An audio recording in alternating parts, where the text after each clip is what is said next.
Sabres game night tonight. They host Washington pregame at 6 for a 7 p.m. puck drop, both right here on WGR. In net tonight, all signs are pointing to Ukko-Pekka Luukkonen getting the start. And then Alex Tuch, he appears to be a game-time decision after picking up a lower body injury on Tuesday. Tuch, however, did participate in the team's morning skate, and head coach Lindy Ruff would not give away if newly acquired defenseman Luke Schenn would play tonight after getting his visa situation figured out earlier this week.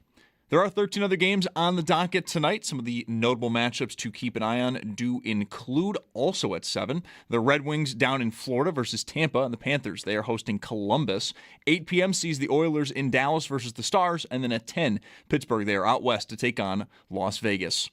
For the Bills, it was a day of meeting new players. Wide receiver DJ Moore and cornerback Dee Alford have already spoken with the media, and then in about an hour at 4, we are expecting to hear from edge rusher Bradley Chubb, who will be sitting down with the media. And for more on these signings, we do have pieces up at our website, WGR550.com. And then in college hoops, UB men, they get their MAC tournament campaign underway today versus Akron at 4. The big news, though, in the MAC, undefeated Miami of Ohio falls to UMass in the first round of the tournament. And then in A-10 tournament, the Bonnies currently trail George Mason 32-24 with just about 20 seconds left here in the first half. That's your Paddock Chevrolet Sports Update. Paddock Chevrolet with you for the extra mile since 1935. I'm Zach Jones for Western New York's Voice of the Fan, WGR.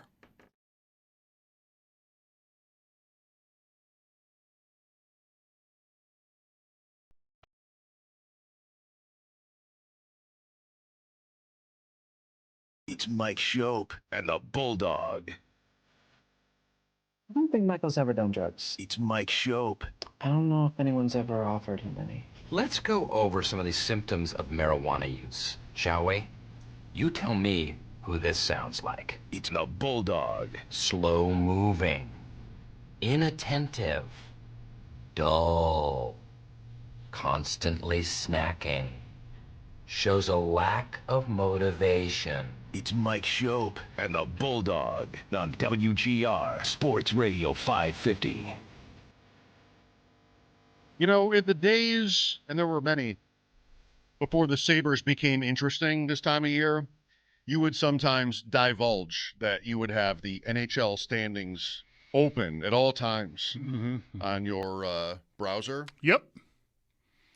I mean, I can't imagine now how many NHL-related tabs are open over there. Can the cameras see what's going on there? Hang on, let me hold up a mirror.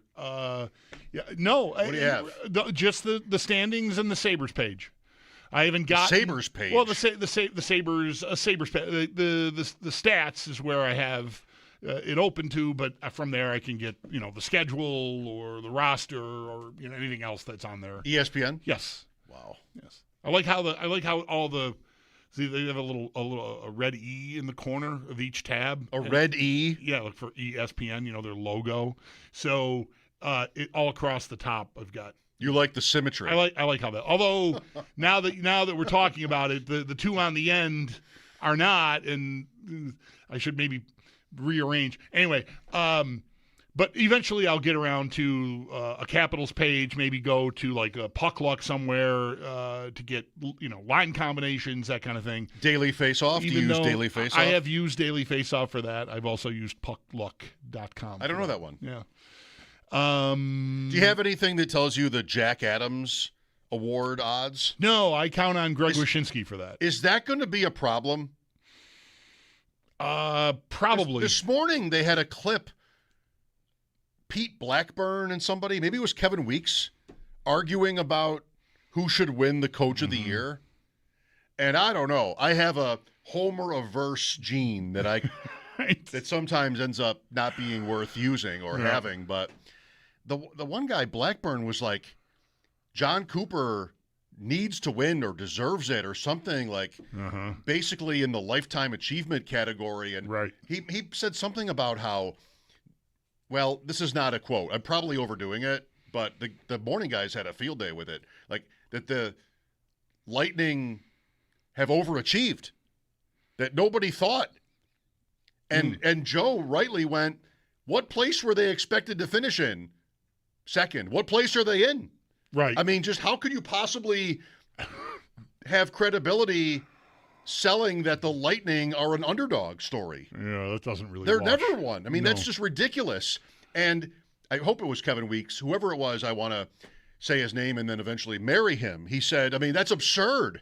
The other person rightly, like, that's absurd to think that the Lightning coach has done a better job this year than the Sabres coach. Yeah. I mean, oh my God, put that person in this room and see if they get out. Like, just Yeah. how could you possibly? Yeah. So, do I sound like somebody that's got $50 on Lindy? Maybe. Yeah, right. I'll just tell you right now. Yeah. I'll remind you that I do, and so do you. In this case, speaking for me. Yes. This is not going to be the first year in the history of Coach of the Year awards that the underdog guy with the best PDO doesn't win. I mean, it's Lindy Ruff. He's won before. Yep. He's not he's not a joke. He's not somebody that, like, his dad owns the team or something, and just, you don't really want to give him credit. And if you want to, furthermore, try to explain this team's ascendance and their turnaround, right? I mean, we all know the GM got fired, but that doesn't win you an award, right? Like, Kevin Adams. It should help. He's not getting right. It should help, and it should steer you to, even with the turmoil of front office change, this team Held it together. Not only held it together, I mean, they excelled. Right. They've got this incredible record since the front office turmoil started being talked about. Right. Is exactly when it happened. So If you wrote a movie and the point of the movie script was, let's make this coach, this fictional script, look like a legend, this is the kind of story Yeah. you would write. yeah, Some other adversity Yeah. happens. They're never going to make it, and then they just constantly win. I wasn't really paying attention at the beginning of the year to how this John Cooper thing, like what the foothold was for it, what the walking off point was for it, because I wasn't that interested in who was going to be coach of the year. The Sabres were off to the sort of start we're used to seeing them have, and I just was Bad. not paying attention to who's going to win awards in the NHL.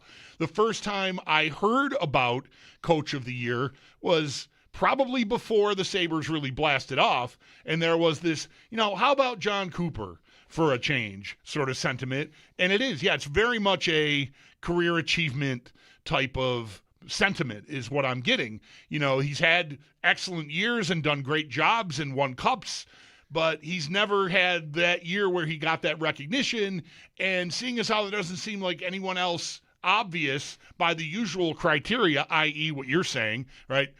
PDO, like some breakthrough team that we didn't see coming. The Sabres weren't yet on the map as a cool story in the league, and therefore Lindy wasn't getting any attention at all. It's sort of this idea that Cooper would get it this year because he's the best idea out there and he deserves it or something in finger quotes. I just think you have to adjust your criteria as present events present themselves, and the Sabres' run here has been incredible. They're in first place by 4 points over Cooper's team, and nobody saw it coming. That is absolutely a by-the-numbers coach of the year. Yes. I mean, it would blow my mind, but it could still happen. I think people are relatively dug in on it, so we'll see. Maybe it matters who ends up winning the division. I'll tell you what, it's your brand, but I'm so sick of John Cooper. The Olympics. I mean, maybe if he wins a gold medal. How about being the coach of the prohibitive favorite and not winning the gold medal? Does that matter? Oh, no, that can't matter because it's not NHL play. International competition. I'm so sick of that guy. They come in here and goon it up on Sunday, and right away you've got the 5-on-3, and he's like, what? I mean, of course, we're all used to coaches who are going to take their team side, but, I can't believe it. Setting the table for the kind of game that it was. Right. I mean, I never really had an opinion about him before a week ago. I've always really admired him, his style, and I still do. I'm not going to hold the fact that some people being polled on postseason NHL awards are favoring him. I won't hold that against him myself. I just don't want to lose money on it. But, because this was the right either. bet. Yes, it was. A lot of good bets lose. But don't tell me I'm going to lose and the Sabres still win that division. Because you decided 2 months ago that this guy was the best candidate, which is, again, what has kind of happened here.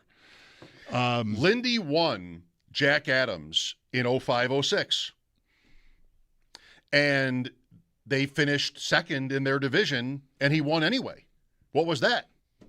Brian Murray was the coach of the Senators who won that division.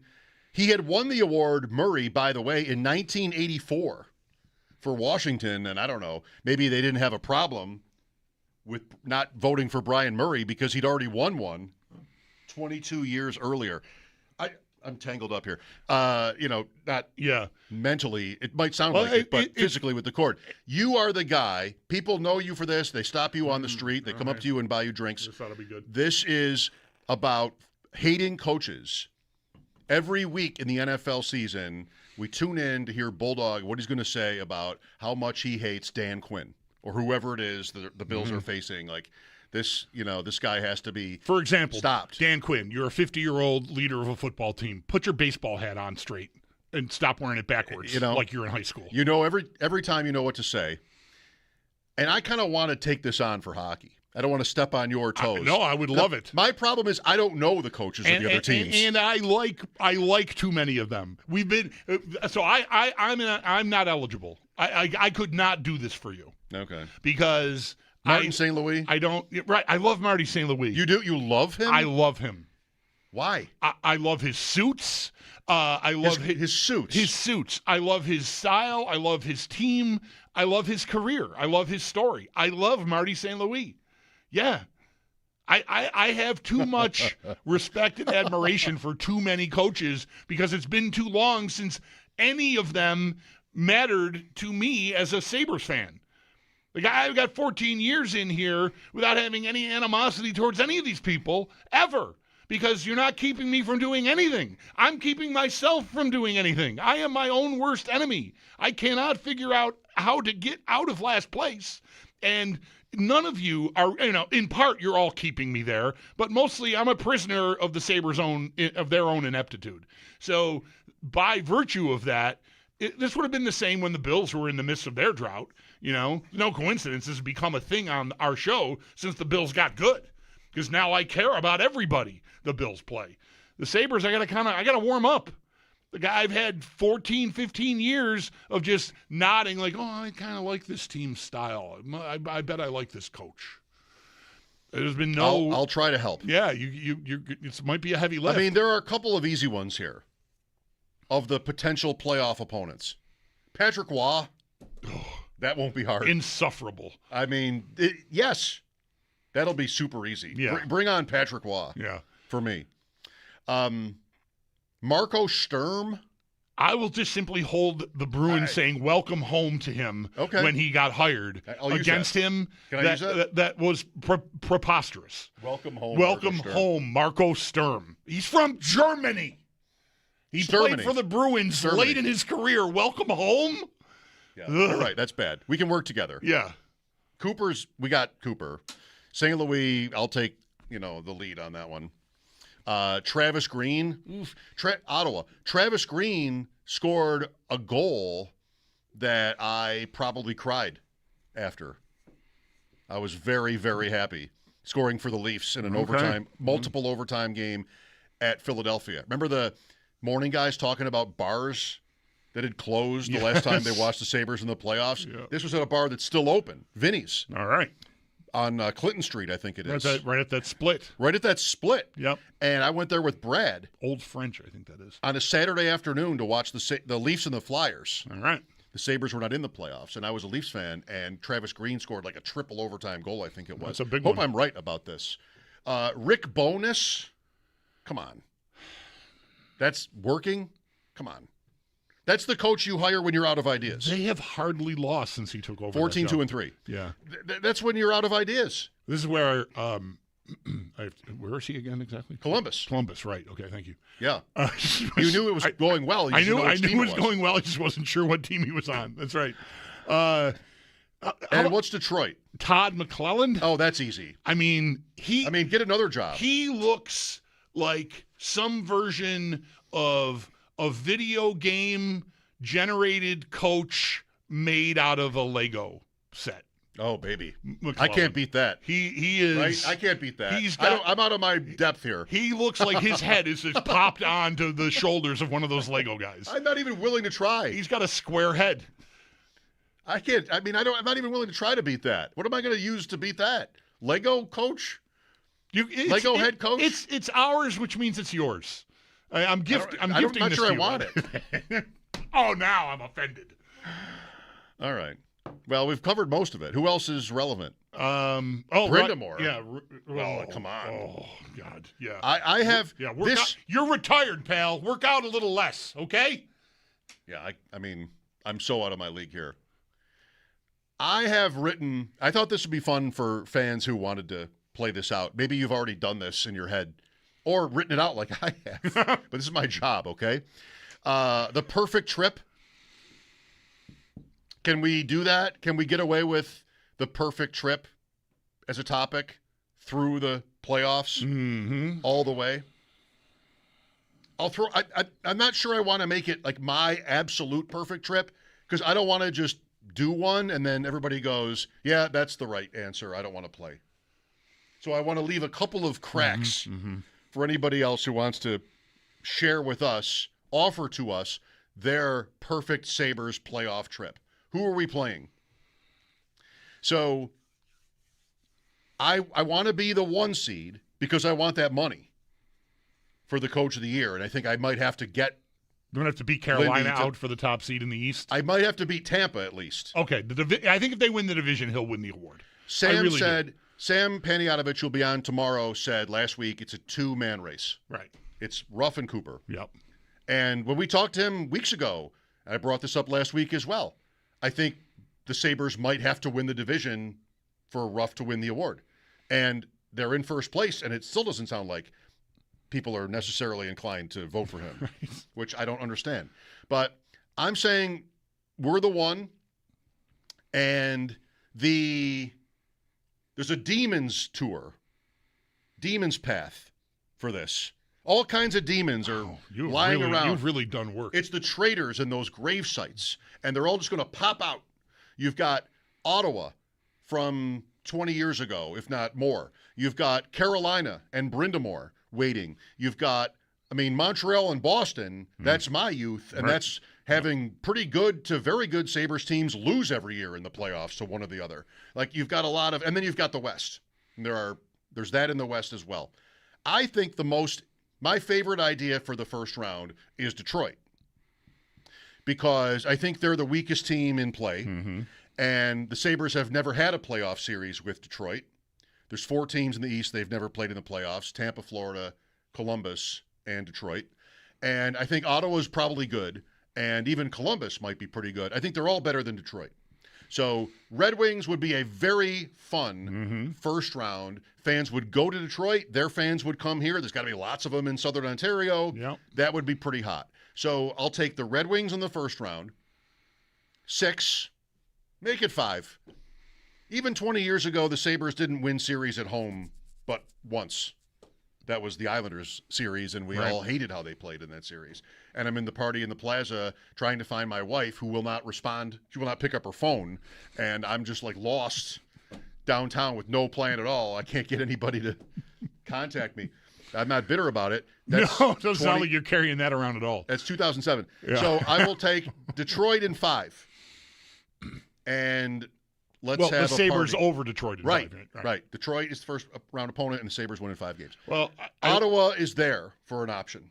The Demons tour, that's Ottawa. Okay. The other options too. I do like your process, at least in that you arrived at Detroit being before the Sabres got to first place.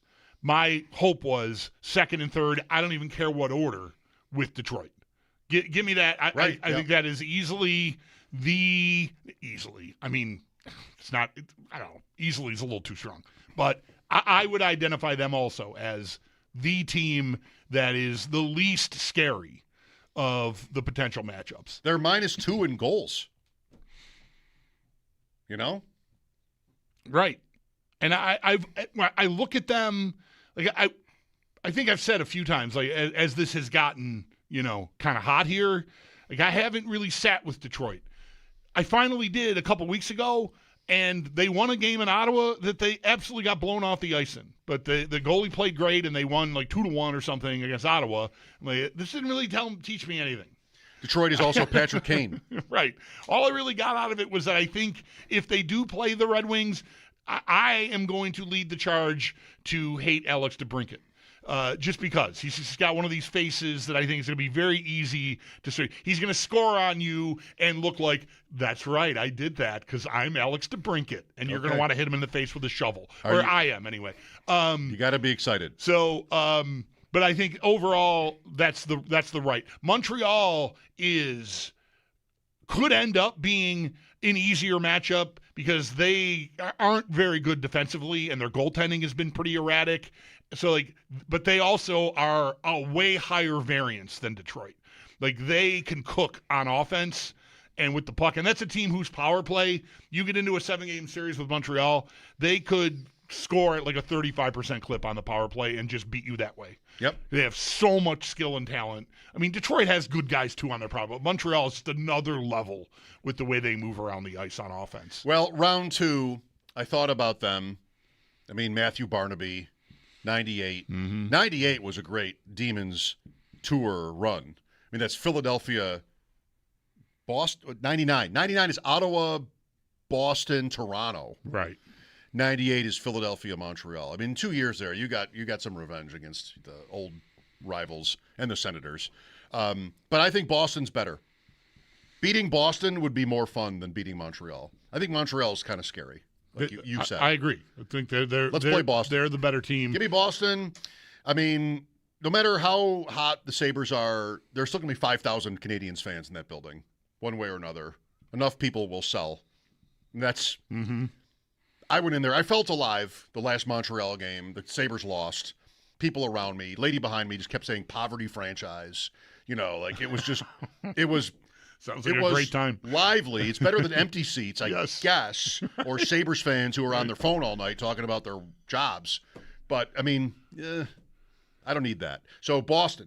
I don't think you get that with Boston. I think 2010, I don't remember being in there for that series and being surrounded by Boston. No, I don't think so at all. The thing with Boston is there is so much history there.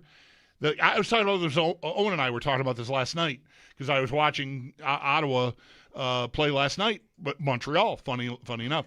And he was talking about how he thinks Montreal winning that game is a better outcome because he doesn't want Ottawa to get in. He thinks Ottawa's better than Boston and better than. And I'm like, really? And I got to kind of adjust my brain because Boston just historically scares me more. It's Boston, right? The idea of going there and winning a series, it just seems like, whoa, really? 99. To me, I know, it's happened. So 93. I'm not saying it's wrong. I'm just saying I think that, like, for me, if I'm any reflection of the fan base, you'll have to work to think you shouldn't be scared of Boston. I'm with Owen. I think Ottawa's underlying metrics are way better. That's what he's all about. He's like, they're top 10 in everything that you care about. The goalie's just been erratic, and that's been better lately, although last night didn't end well for Ullmark. And Cousins is doing well. Yeah. Yes. Eastern Finals, easy, Carolina. Then Finals, Dallas is tasty, but I'm going Vegas. Oh, yeah. Right? Yeah. That. We need that. Oh.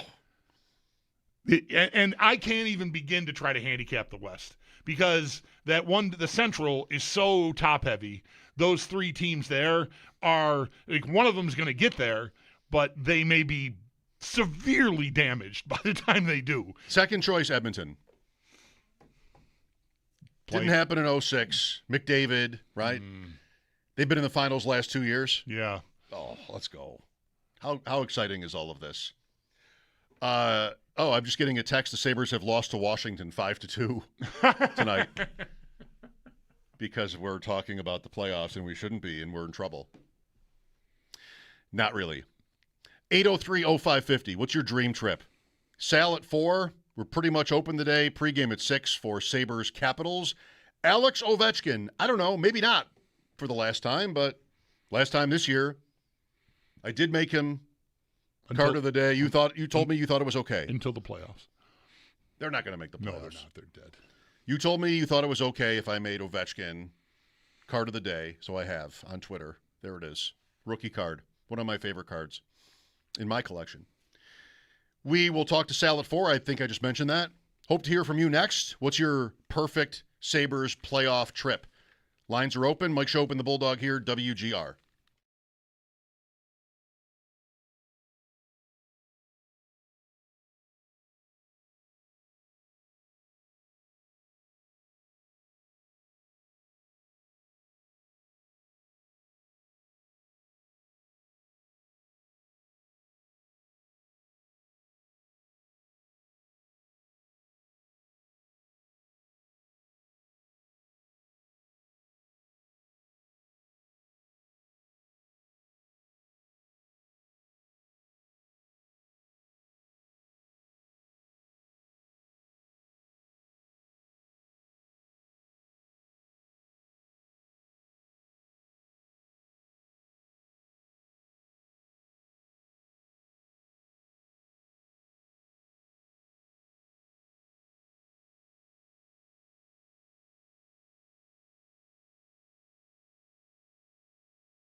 got to really figure out what your receiver one is really good at, and then as your receiver one, bringing anybody along with him to take some of the pressure off of the receiver one that is quoted to be the receiver one. So if that's not happening, then the receiver one is just out there just playing ball and getting strapped. And then if you don't have nobody else out there like other teams have, we have to go out there and just play as a unit. I'd like to know that question. DJ Moore, taking questions. I could try to give you the question. I was listening to that on my way in. On Nate Stern? Nate, yeah, right. Was it on Howard Stern? It was on 107.7 New Country. No, Let's wait, go. we're on 107.7 now. Yeah, it was basically like, how do you feel about, the Bills fans, the organizations hasn't had a number one since Stephon Diggs got traded. Like, how do you feel about being cast in that role, basically? That was the question. I think it was from Matt Perino, who, by the way, will be in here co-hosting next week with John Scott from 1 to 3. The rotating cast of characters continues in the 1 to 3 time slot here. DJ Moore, 16th among active players in receptions. 608. I don't know what we're supposed to take away from whatever that was. He is the wide receiver one on the Bills. I mean, that can't not be true. There's no question about that. There's no question about that. So I don't know if he's like ready to try to live up to that, but yeah, there's no parsing anymore. There has been for like 2 or 3 years now, maybe 2, right? When was Diggs traded? Yeah. Since post Diggs, It's 2 seasons now. we have parsed what is the wide receiver one, what is it worth, who is it, How badly do you How do you- need one? how do you how do you define it? There's no doing that anymore. It's this guy. It needs to be this guy. Alec Pierce re-signed in Indianapolis for huge money, more even than DJ Moore is making. And they had a press conference, and one report was like 8 to 10 targets a game. Well, Alec Pierce, his targets are down the field. There's no way that's going to continue, and he's going to get 10 targets a game on that sort of level. Like, that's not going to Right, be he caught possible. 47 passes last year. I mean, but that was a possibility. That was an idea in free agency. I don't know. Is he a wide receiver one? How do you even want to define that? Is it just the best receiver on your team? Is it the top 32 guys in the league?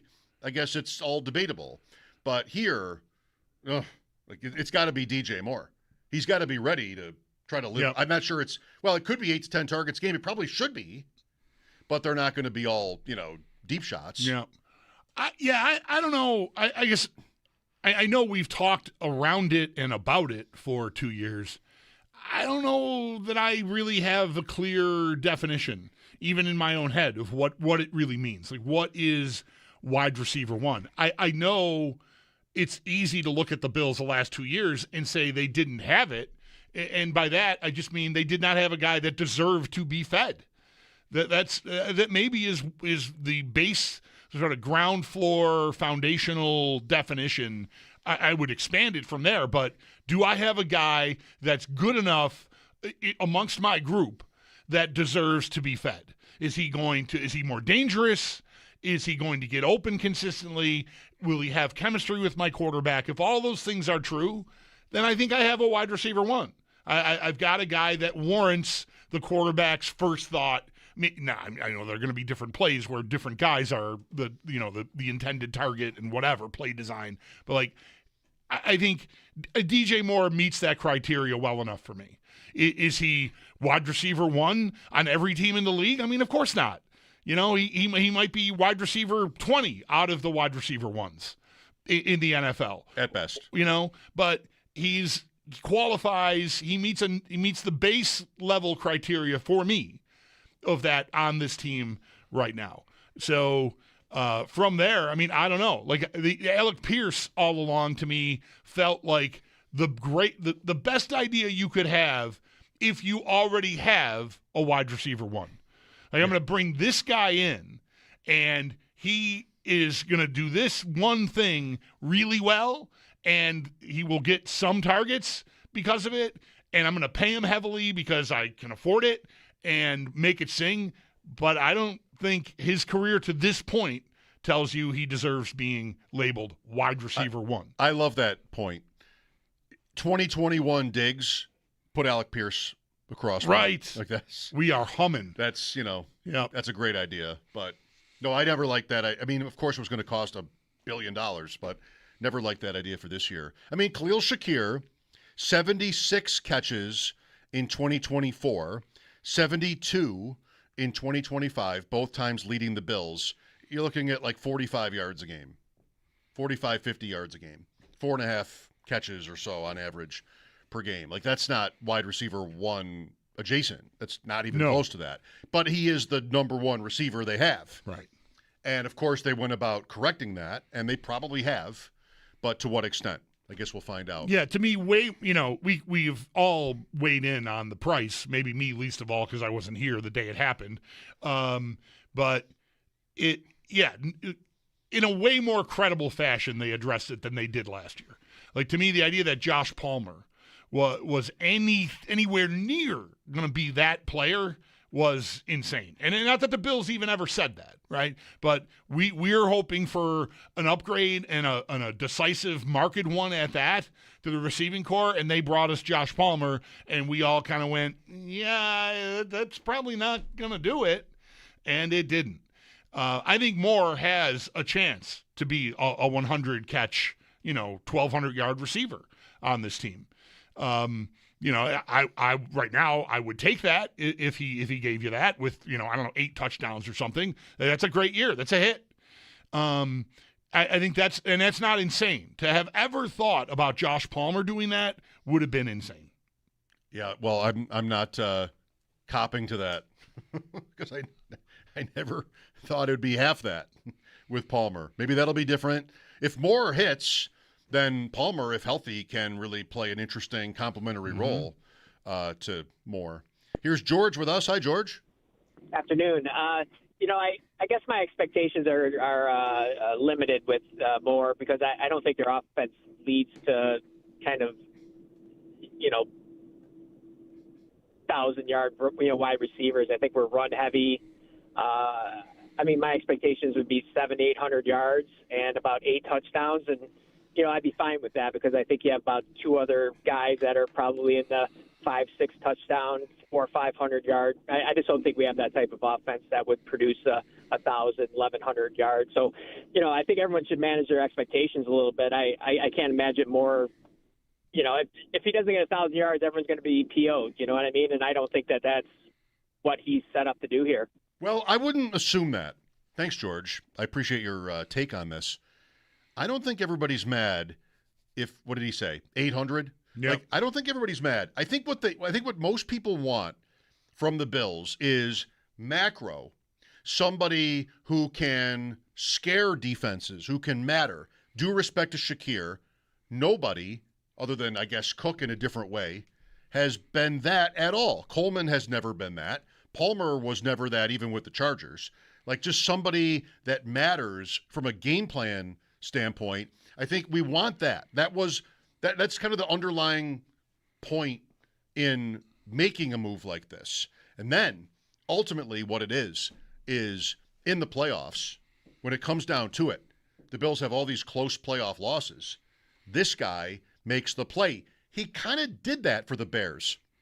He did not have a huge year. He had his worst year statistically ever for Chicago, but game on the line late in the season, the Green Bay playoff game, right. Bomb to DJ Moore, touchdown. Like, he gave you that, and that's what the Bills have not been able to find. Right. He held on to that ball. Like, every time you see that highlight, obviously we've seen it now maybe more than other people because he's on the Bills now. So you just, you're getting DJ Moore highlight reels. But that play, it's one of the biggest plays in the playoffs this year. So it gets airtime. Every time I watch it, it stands out to me how he rolls to the ground and holds onto the ball. It looks very similar to Brandon Cooks to me against Denver. Not that the guy's ripping at it, but like it's the same kind of catch, and he rolls over and he's got the ball. Like, he held on. It was a really big play. And that's, I'm going to need you to do that in January. because this year I couldn't do it in January. That ball was, close enough. Should have been caught. A lot of people think it was. I don't happen to agree, but whatever. Make it so it can't be taken away from you. Hold on, right? Catch the ball. Yeah, that was a great catch. And it almost looks like, how is he not injured? He sort of stays down for a second against the Packers.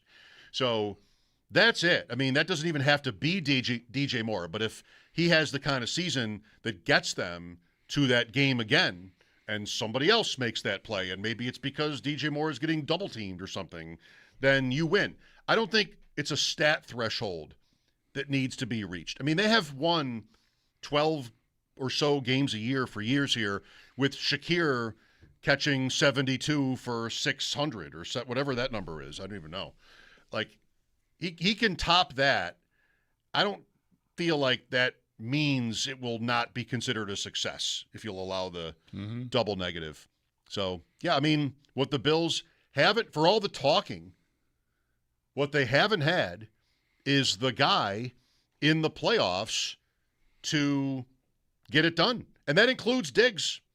I mean, for as great as Diggs was in his career, he was neither the player. In the playoffs, it didn't really happen. Kansas City, 1 for 3 in the Gabe Davis game, and Davis has the career day. Just did not have big games. And that goes back, for me. Maybe the New England perfect game, he did some things, but like everybody did. Right. Right. Everybody ate against New England in the playoffs. Yes. That goes back to that one conversation I had with Eric Eager, now with Sumer Sports. Oh, I have to tell you something about Sumer Sports. I'm glad I thought of this. Where Eric was on the show one day talking about, in the playoffs, the unappreciated value of the wide receiver too. Right. And how Cincinnati had that, and the Rams with Kupp and Beckham at the time. Like, in the better teams, all year to game plan for you, they can take away your best guy. We saw that with Diggs to a point. But if you have a second guy, they're in trouble. You can exploit them. Right. If you have the second guy, and the Bills really didn't. Although Davis, I mean, that's a historic performance in the playoffs. Sumer Sports, I'll reach out. Okay. There was a clip yesterday. You know who that is? Yeah, I know who Sumer Sports is. Eric. Yeah. No, he left, actually, for the Panthers. He's with the Panthers now. But Lindsey Rhodes, it's a respected sports analytics site, football analytics site.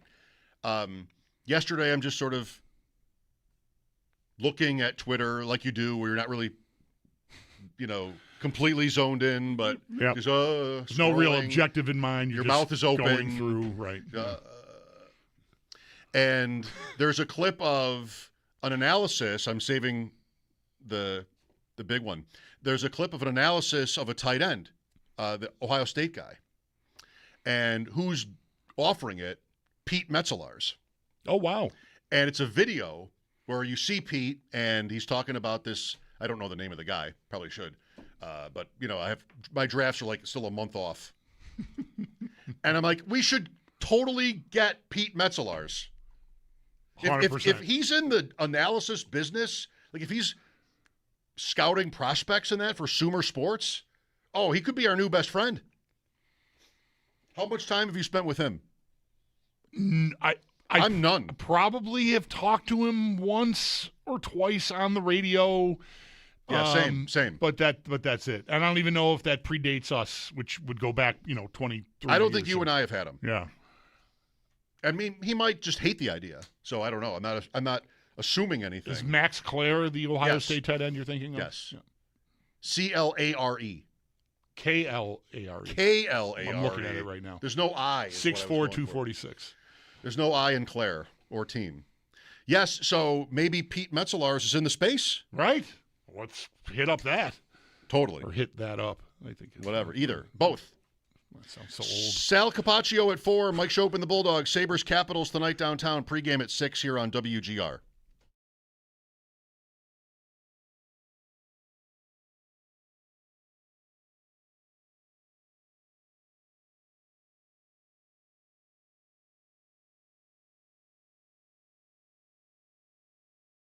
At home or at work?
Tony Dungy says he's out at NBC. Don't let the door hit you on the way out, sir. Wow.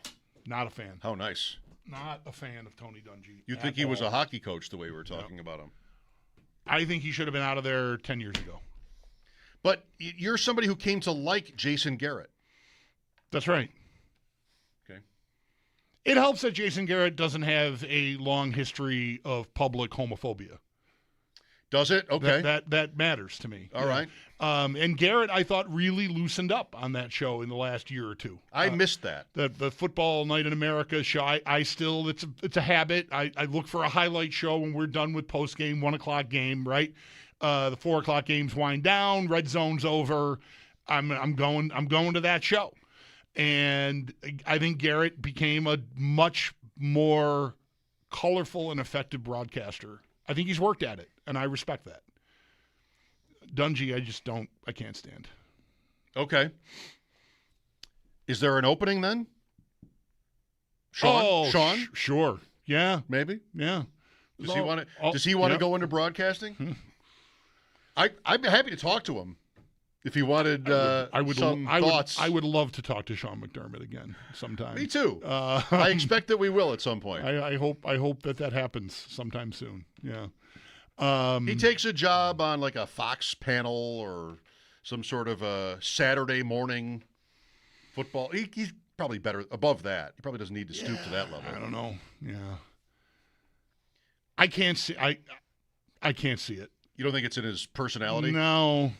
I don't think it was in any of these guys' personality until they did it. Yeah, that's right. Bill Cowher? The check is pretty appealing, I think. Yeah. You got to work. Right. I mean, Sean is like 50 or Even 51. if you don't need the money, you got to work. You just got to have something to do. Got to have something to do. My Mike Ditka story. He's got to get up in the morning and have a purpose. My Mike Ditka story for this. Right. You can only play so much golf, right? You can't play golf every day. Right. You got to do something. You could play golf every day. And still do something.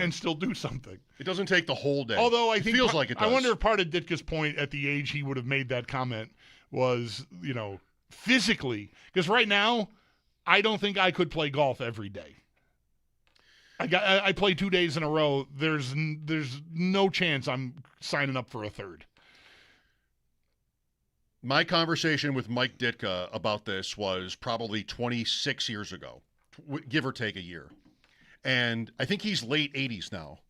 So early 60s. All right, about my age then. And I probably asked him something about his future goals. Like, what do you want to do? You want to get back into coaching, or like, what do you want to do? And he was, I think, probably at ESPN then. He was in the business for our to have some access to him. Like, right. He wasn't completely off the grid. And that's what he said. Like, you just can't play golf every day. You got to have something to do, which I like that. Mm-hmm. I do too. Maybe now in his late 80s, he's got a different attitude. I would think. I haven't seen him lately Yeah. anywhere. Sal Capaccio. I haven't seen Sal in a while, actually, either. Sal coming up next. Sabres and Capitals tonight. Pregame at 6. Mike Schopp and the Bulldog here, WGR.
didn't sin so long, all the feels are gone.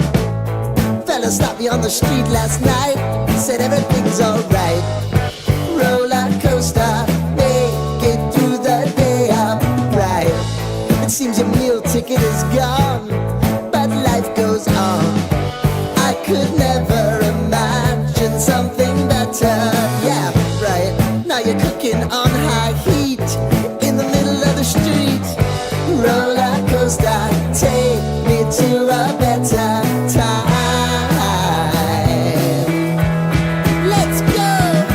All sing your high line with the roller coaster of life. Yeah. It's time to all choose your timeline on the roller coaster of life.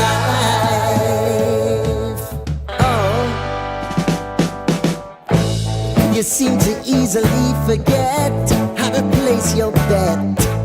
When everyday life gets you down, you gotta steal the crown. Got to own it. Don't bitch and moan about it, please. God forbid you scrape your knees, and it's nothing to sneeze at. Oh, I've told you over and over again. You gotta get both hands around it and make your own plans. Roller coaster, it's taking over, it's about time. Oh, all sing your high line on the roller coaster of life. You've got to all choose your timeline with the roller coaster of life.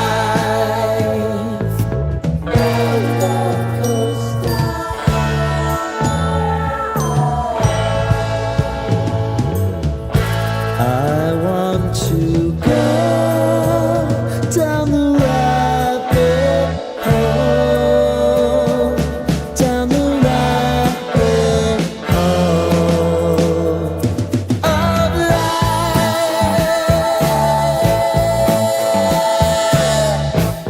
And now it's about to leave. Oh, roller coaster.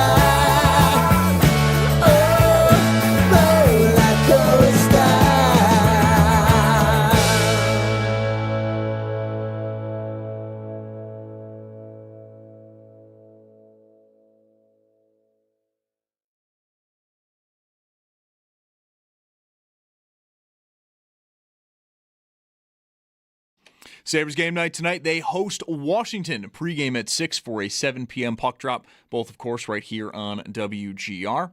In net tonight, all signs are pointing to Ukko-Pekka Luukkonen getting the start, and then an injury to keep an eye on. Alex Tuch appears to be a game-time decision after picking up a lower body injury on Tuesday. Tuch did participate in this morning's morning skate, but no word was given if he'll play tonight. Neither did head coach Lindy Ruff give word today if newly acquired defenseman Luke Schenn would play tonight after his visa issue was cleared earlier this week. 13 other games on the docket tonight. Some of the notable ones to keep an eye on do include also at 7, the Red Wings are down in Florida versus Tampa on the Panthers. They are hosting Columbus. 8 p.m. sees the Oilers in Dallas versus the Stars. And at 10, Pittsburgh. They are out west versus Las Vegas. While for the Bills, it was a day of meeting new players. Wide receiver DJ Moore and cornerback Dee Alford have already spoken with the media. And then coming up here in the next few minutes, edge rusher Bradley Chubb is also expected to speak. We'll get more on what was said today, as Sal Capaccio is going to join the show next. And in college hoops, UB, they're about to get underway in the MAC tournament against Akron. That tip-off is in the next few minutes. The big news, though, from that tournament, undefeated Miami of Ohio falls to UMass earlier this afternoon. And then in the A-10, the Bonnies are in a tight one with George Mason. The Bonnies do have the lead 56-55, with just about 3.5 minutes left in that one. It is the second round of the A-10 tournament. That's your Paddock Chevrolet Sports Update. Paddock Chevrolet with you for the extra mile since 1935. I'm Zach Jones for Western New York's Voice of the Fan, WGR.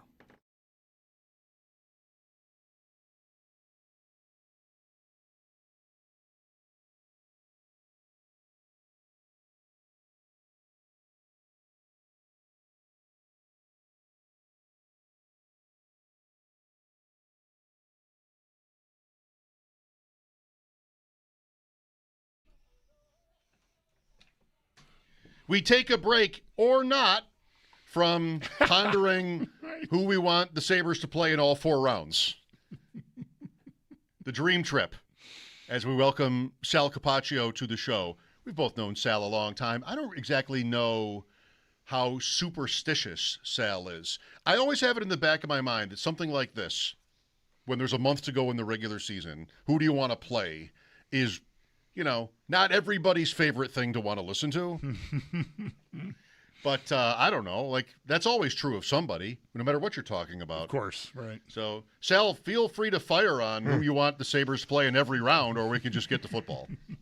I mean, I'm the guy that finally said, okay, I don't want to, I didn't want to jinx it. I'll do it. What date are the Sabres making the playoffs? Right. I tweeted that the other day. Like, Right. I mean, I'm that guy because I agree. Like, who wants to, they don't make it now, it's your fault, pal. You know what I mean? Like, what do you want me to do? It'd be an epic collapse because I asked a question. What are we supposed to do, though? It's like, it's a baby due date. When's the baby due? When are they going to make the playoffs here? So, yeah, I'm that guy, superstitious-wise. So I'm not, like, really superstitious that I have to do something. However, if something's going really well, I might think, you know what?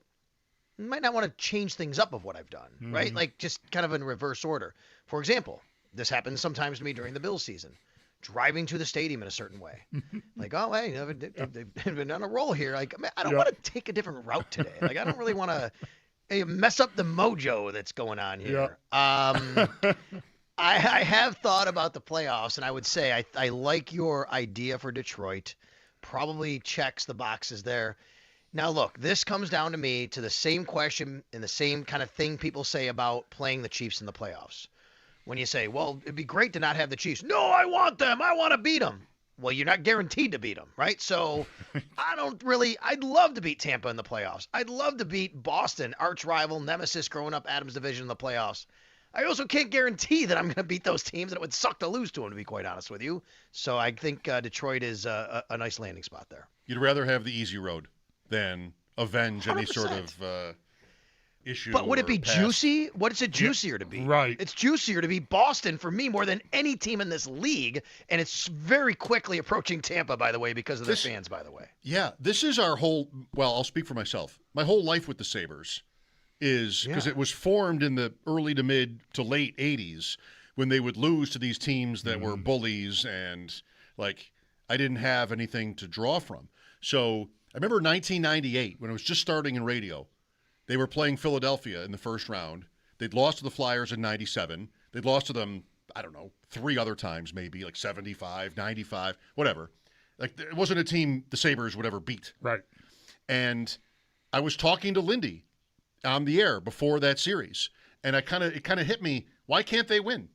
I mean, these teams are pretty even, and like, why can't they win because of 1975? Like, that doesn't make any sense. These guys weren't even sentient beings yet. Right. Why would they care about that? And they went and kicked their butts. And then in 2001, they did it again. Like, it was just so nice. And then in 2006 again. And then 2006. Right. But this is Boston with Mayday, and then 99. This is Montreal and Barnaby and that series. Like, just bring it all on, Sal, right? Bottom line. Just bring it on. Bring on anybody. Yeah, and listen, honestly, I think the Sabres might be creeping towards that territory for some of these other teams right now. I would love that, right? I mean, like, that would be great. It feels like they don't care. You're in their way. They don't give a damn. They're going to win. And, it felt to me like there was a lot of back and forth with the Tampa fans after that game. And I was having fun with it too on social media. And it feels to me like the Sabres are in their head a little bit. And I wonder, like, the Lightning have not played well lately.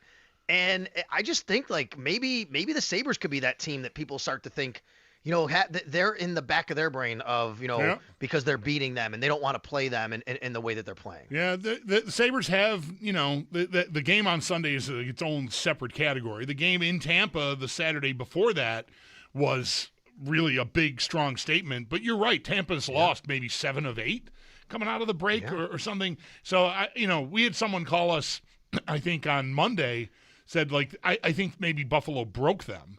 And I pushed back and said, like, I know they're slumping. And I would still say the same thing now. They're slumping. They're a great team. They'll be back. Like, they're not, to me, they're not broken.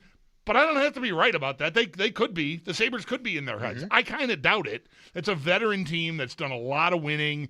And I think they're just they're in one of those spots where you're veterans, how it works, and you're just catching your breath.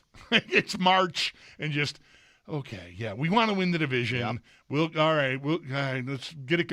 To me, they're going to be heard from again, and I am dying to play them in a playoff series.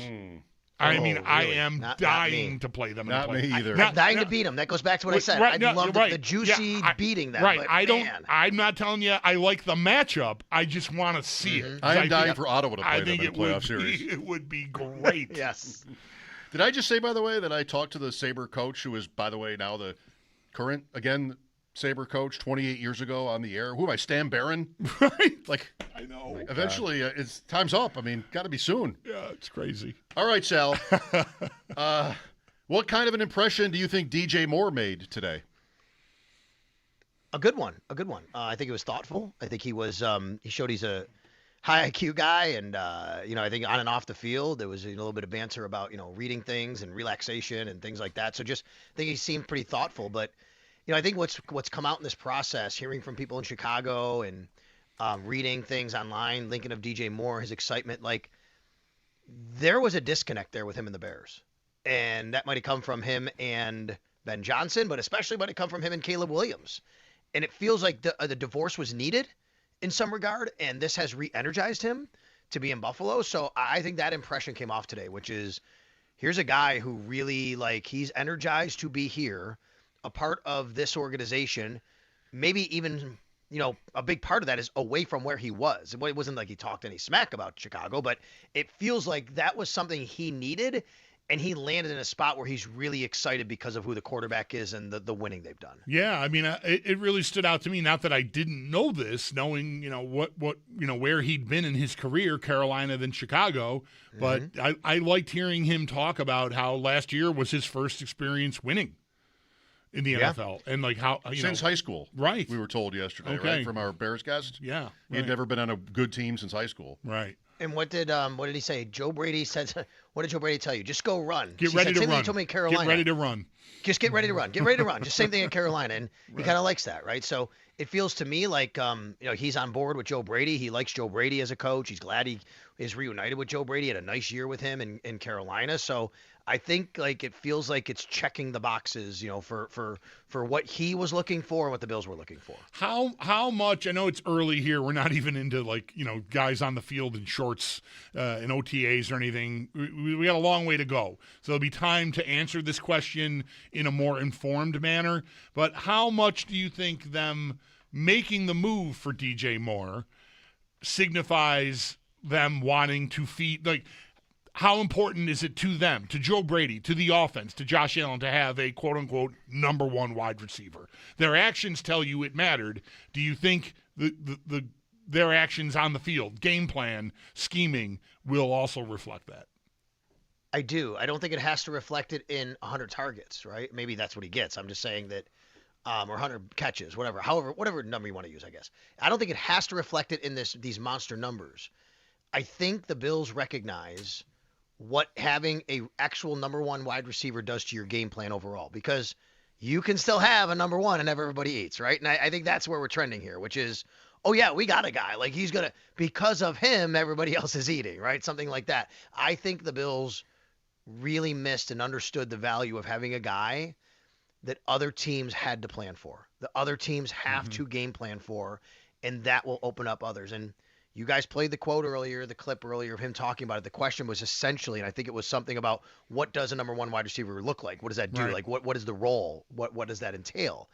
And his response was, well, it doesn't matter if you're not a number one receiver and you're not helping everybody else become better.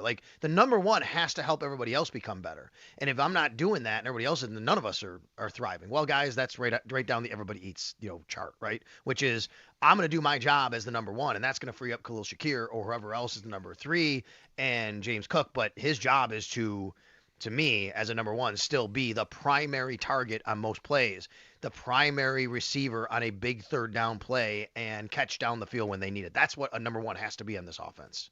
This was a Zoom call today, right, Sal? Yes. What is the status? Has he signed his – well, is there even an extension? He's signed and that's official, and is he in the area? Do you know? I don't think so, because where was the background was not Right. that, right? That was home. Because D. Alford was in the media room, I think, so he was. And Bradley Chubb. And he did it. Yeah, so yeah, but I don't believe so. You're right. Because we weren't. That's right. So but they did execute the trade, and I don't think they would make him available to the media. Well, yeah, he doesn't have to sign because he's under contract. Right. The trade was executed, so therefore he's under contract to the Bills. There you go. That's what I would say. Right. He's under contract to the Bills because the trade was executed. His contract went. The Bills would definitely not do a media availability with a player like, in this case, D. Alford or Bradley Chubb unless they actually signed the contract. They wouldn't do that. Yes, I should have remembered because I saw from Catherine Fitzgerald of the News a picture of DJ Moore with the bookshelves behind him. And I'm somebody who carefully studies the backdrops of it's usually media people, podcasters, sometimes athletes. And I loved his. It was cute. Dad, little kid, dad stuff and a couple of trophies and books. I don't know how much thought went into the layout behind DJ Moore on that picture, but maybe she asked him about it. She asked did. him about it. Oh, yes. okay. Catherine asked him for the Buffalo News. She did a great job. She asked him about the bookshelf. He said, well, which one you want to know about? And he actually talked about, I believe maybe his late grandparents, maybe, and I have to remember exactly. Okay. One was he said MVP from week 5 of 2023. So I'm guessing was that that's the Nickelodeon maybe MVP. statue. Maybe that's what that is, right? Yeah. Yeah. So he talked about some of the little things on his shelf that meant something to him. That's super cool. What a great question. Yeah. I love that. I love her Twitter. Okay. So Bradley Chubb, D. Alford today as well, Sal. What did you get from them? Yeah, D. Alford, this is a guy who's right out of the playbook of what the Bills kind of have been about, which is guys who just have been doubted their whole life. They had to overcome adversity to get where they are. I mean, D. Alford was playing in the CFL, right? I mean, this is not a player that was highly touted, highly regarded, coming out of college. How did he enter that's right. He went to the CFL before going to the NFL. Yes. He was with the Winnipeg Blue Bombers, right? Then he goes to Atlanta. He's like, I've been doubted my whole life. Had to play with a chip on my shoulder. He's 5'11", 180, right? He's not the biggest guy. And he said how excited he knows exactly all about the Bills, the organization, how the winning that they've done. Talked about, I really liked, him talking about how much film study he had the week leading up to Buffalo. And, that helped him, pick off Josh Allen. And he said, I'm going to have fun with that in the locker room, right? So that's cool to talk about that. And but I think it just comes right out of we love players who have a chip on their shoulder, they've been doubted, and they have something to prove to want to be on the field and helping this football team. Right. Chubb is talking now, so Okay. I'm sure you don't have a lot of feedback on what he's had to say so far. But for what it's worth, I did check out where I keep my depth chart and outside linebacker. Right, so I wonder, Sal. I didn't even think to notice here what is Rousseau listed at. I wonder how they will. Rousseau is also listed on their depth chart as an outside linebacker now. So that's kind of interesting. Okay, so I want everybody to get used to a certain term we're going to hear a lot of. 5-man surface. It's a new term that you might have heard just of what or not football heard of, needs. okay? Just what we all need. So go on. Yeah. You actually heard this term when Joe Brady was hired, and I don't know if people caught it or not. And you've heard a little bit more since then. My buddy Eric Turner, Cover One, he talks about it. And 5-man surface is basically 5 players on the line of scrimmage. It's really looks like a 5-2, even though it's really a 3-4 in practice, right? How we think of 3-4, how we think of 4-3. So you're talking about having a nose tackle. You can move him over a little bit, whatever. It has to be right over the center. You're having 2 guys outside of him, but they're not true defensive ends. They're outside, but not true defensive end. Your true defensive ends are actually linebackers who walk up to the line of scrimmage. They are on the line of scrimmage. That is your outside linebacker. Really, though, a 5th person on either side, you will, that becomes a defensive end / outside linebacker. That is a 5-man surface. You're going to hear that term more and more about the Buffalo Bills. 5-man surface. All right, let's enjoy our summer first before my head starts to spin on this one. Well, how much different, with that said, Sal, for Rousseau. I mean, Chubb has played in this kind of system, really played in this style of defense, I think, last year in Miami, if not even previous to this in Denver, even though Jim Leonard and he didn't cross paths in Denver. For someone like Rousseau, how different a gig is that? Yeah, I mean, I think he would be asked to maybe have to, kind of drop a little bit more, be a little bit more in coverage sometimes. It doesn't mean he's chasing around, running backs or tight ends all day, but he's probably going to have to be able to do that a little bit. But it's really just still coming off the edge. And because you're in a 5-man surface, you might have a little bit more room, a little more spacing. You still have to play the run, but you might be able to get off a little bit quicker. One of the hallmarks of a Denver Broncos defense is ball get-off, getting off the ball very, very quickly. Nick Bonito, guys like that, Allen, Singleton, those guys, like when they get off the ball, they're known to get off the ball very quickly. And I think that will help them do that. You're going to be in a position where, okay, I'm watching that ball, I'm just going. As soon as it goes, I'm firing. I'm trying to get to the quarterback. I'm going to let the other guys, I have 5 people coming to the ball. Now, it might only be a 4-man pressure, and that's where you have to drop a little bit. You're going to play stunts. What I'm super interested in is, okay, if it's a 5-man surface like this, what we're talking about, you have those two, we're talking Chubb and Rousseau. What about Michael Hoyt? Like, what does he do there? Does he fit in? You could kick a guy inside. So you could start playing with your players here. You don't have to have a true, you don't have to have TJ Sanders or even Ed Oliver, probably a bad name to use there, as your, guy inside of them. It could be one of them. It could be Chubb going inside. It could be Rousseau going inside. It could be Hoyt going inside. That's what a 5-man surface does for you. Right. They're going to be more interchangeable. Correct. Yes. How stark is it to you at this point here now where, the whole week has been free agency, although I know the league year began yesterday at 4:00. So, and I know, you give the speech every year, they can keep adding players, all that, right?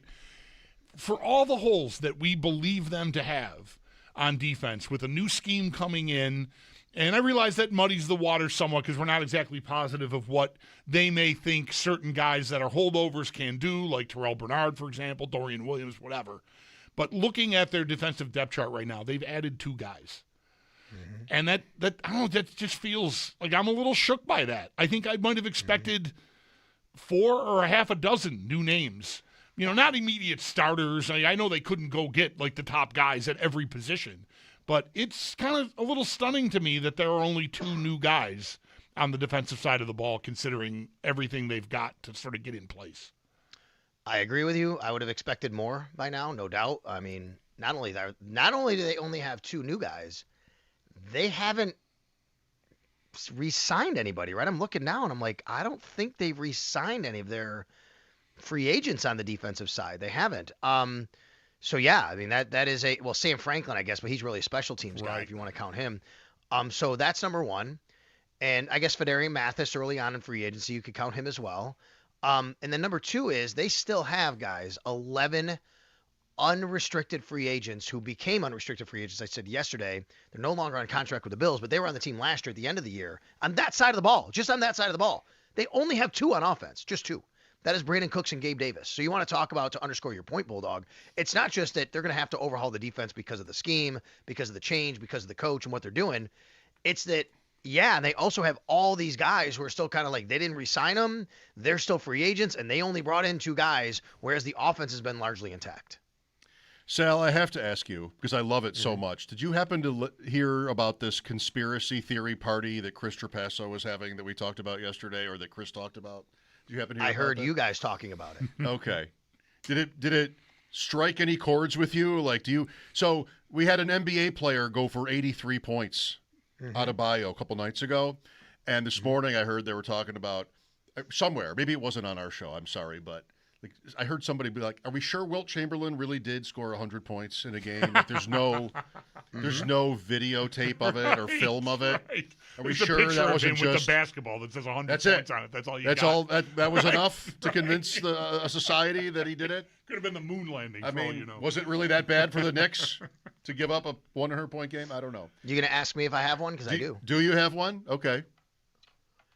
I mean, it's not a new one. People have talked about it, but I absolutely believe that Michael Jordan was suspended. He did not retire because of his gambling. So good.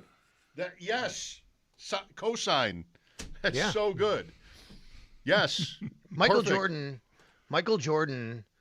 And I know that, the death of his dad was so tragic, and it was right after that, and he retired. But, his gambling was a problem. His gambling was a problem in the NBA. He needed to address it, but they couldn't say the greatest player in the world is gambling. That is a terrible black mark on the league. So they asked him to step away for a couple of years. And then, of course, about a year and a half later, I think it was, suddenly there's, Michael Jordan is taking some shots in a gym, and lo and behold, Michael Jordan's back. I was on the desk at the Democrat and Chronicle when it was not like a big reporter that was reporting that Jordan was leaving basketball. And, nobody knew what to do.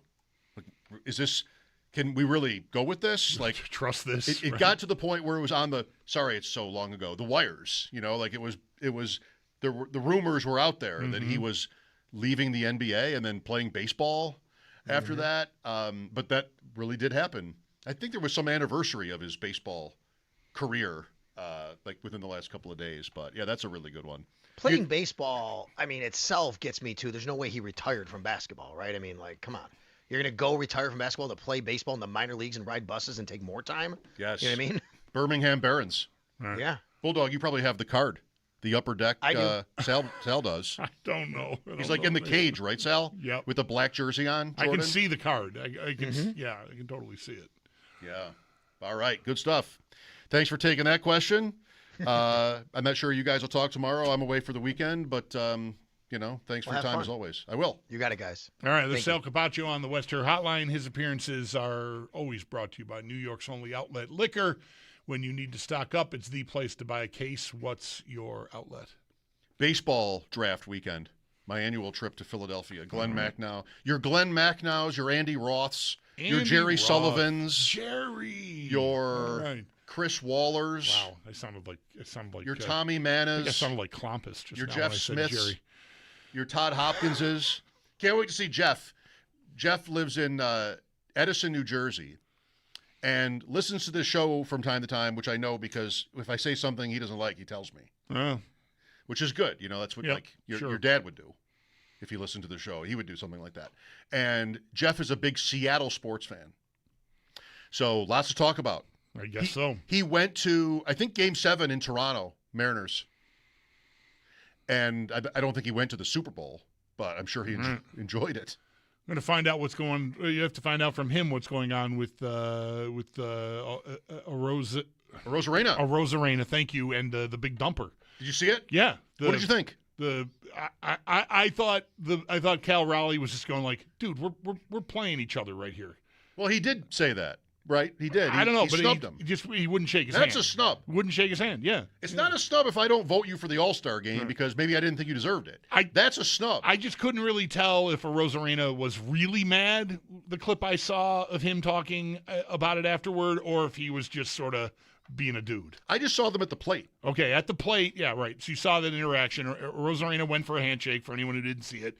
Raleigh, their teammates on Seattle, have been for a few years now, and Raleigh just sort of. You could see him talking. He was saying something to him. His head was moving, but he wouldn't extend his hand to shake hands.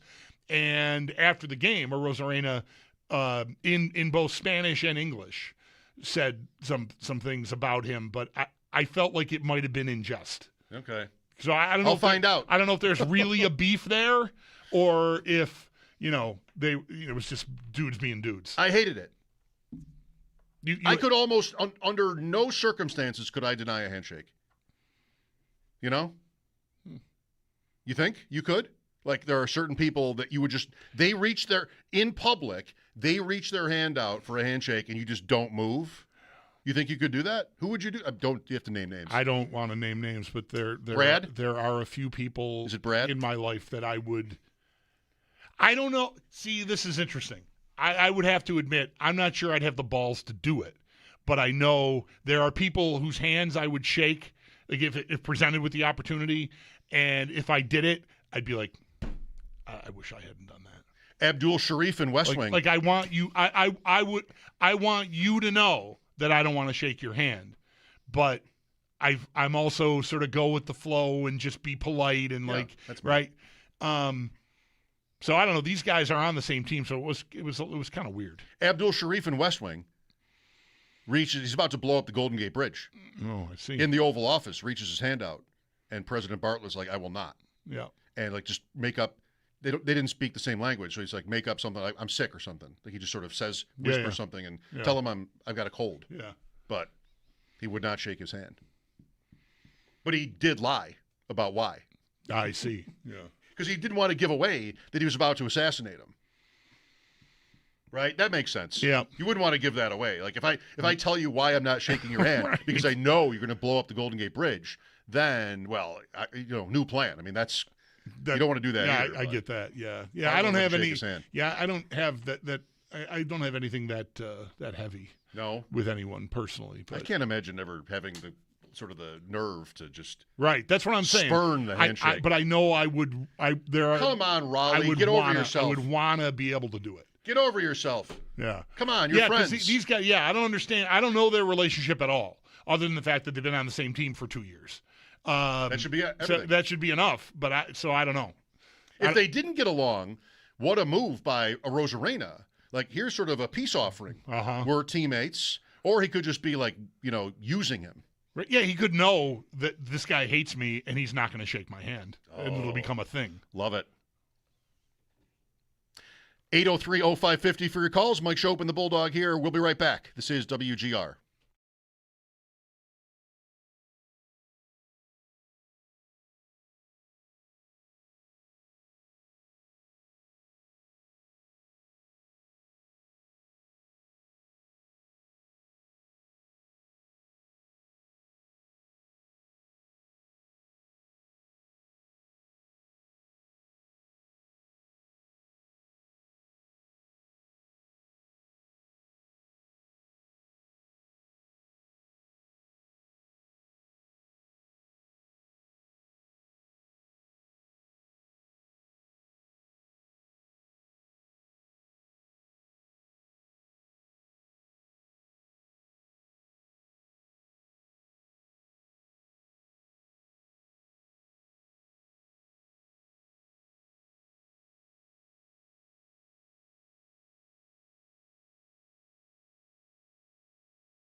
We've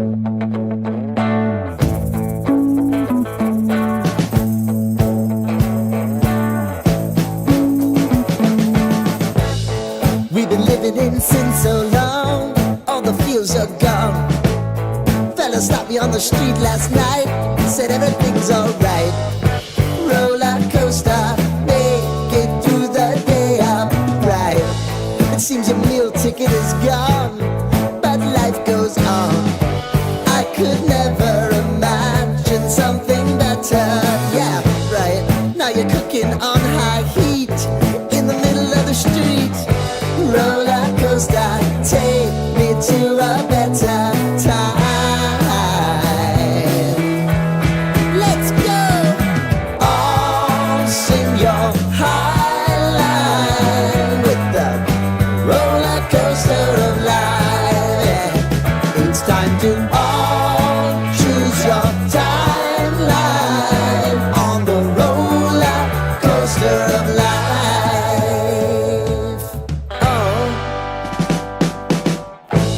You seem to easily forget how to place your bet. When everyday life gets you down, you gotta steal the crown. Got to own it. Don't bitch and moan about it, please. God forbid you scrape your knees, and it's nothing to sneeze at. Oh, I've told you over and over again. You gotta get both hands around it and make your own plans. Roller coaster, it's Sal Capaccio. Filling up right behind the Bills bench right now with their flags and their hey, hey, hey, hey, hey, hey, hey, hey, let's go Buffalo chant. with the roller coaster of life. Roller coaster.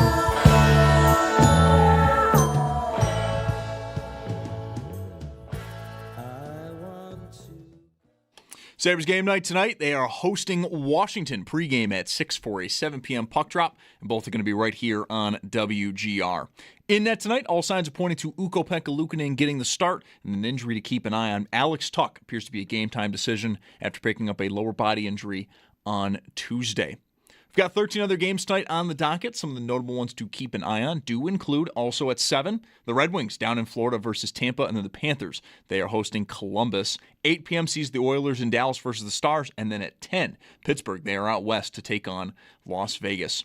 And then in college hoops, the Bonnies, they are on to the A-10 quarterfinals. They're going to take on Dayton tomorrow at 2, following their 63-57 win over George Mason. And then currently going on right now, UB is up on Akron early, 15-13 in the first half in the first round of the MAC tournament. The big news, though, from that tournament is undefeated Miami of Ohio falling in the first round to UMass.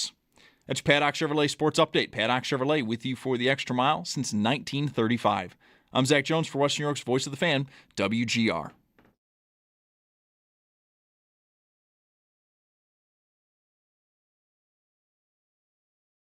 Yeah, last 2 days been hectic, just kind of going back and forth with my agent about different teams, different opportunities, and I felt like this one presented the best opportunity to go out there and win. I told him at the beginning of the offseason, before I even got released, I was like, man, I went to the Super Bowl, I saw the atmosphere, I saw the feeling, and I just want to win.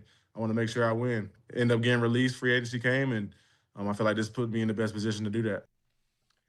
That is Keaton Mitchell signing with the Los Angeles Chargers, and he's excited. No, that is Bradley Chubb. Sorry. Hey, it was a free agent idea of the day a few days ago, Keaton Mitchell. You know what? I'll just warn you.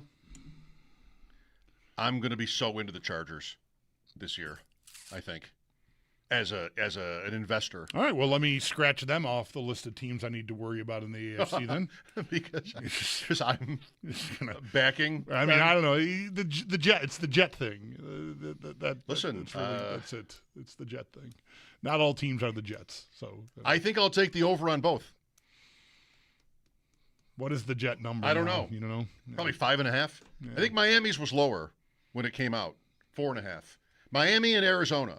Right. Were the lowest at 4.5. Yeah. The Jets couldn't have been much higher, but they were at least a game higher. That has to be the number. There's no way they're more than that. Right. Why would they be higher than that? Right. But the Chargers, sorry, I didn't mean to. No.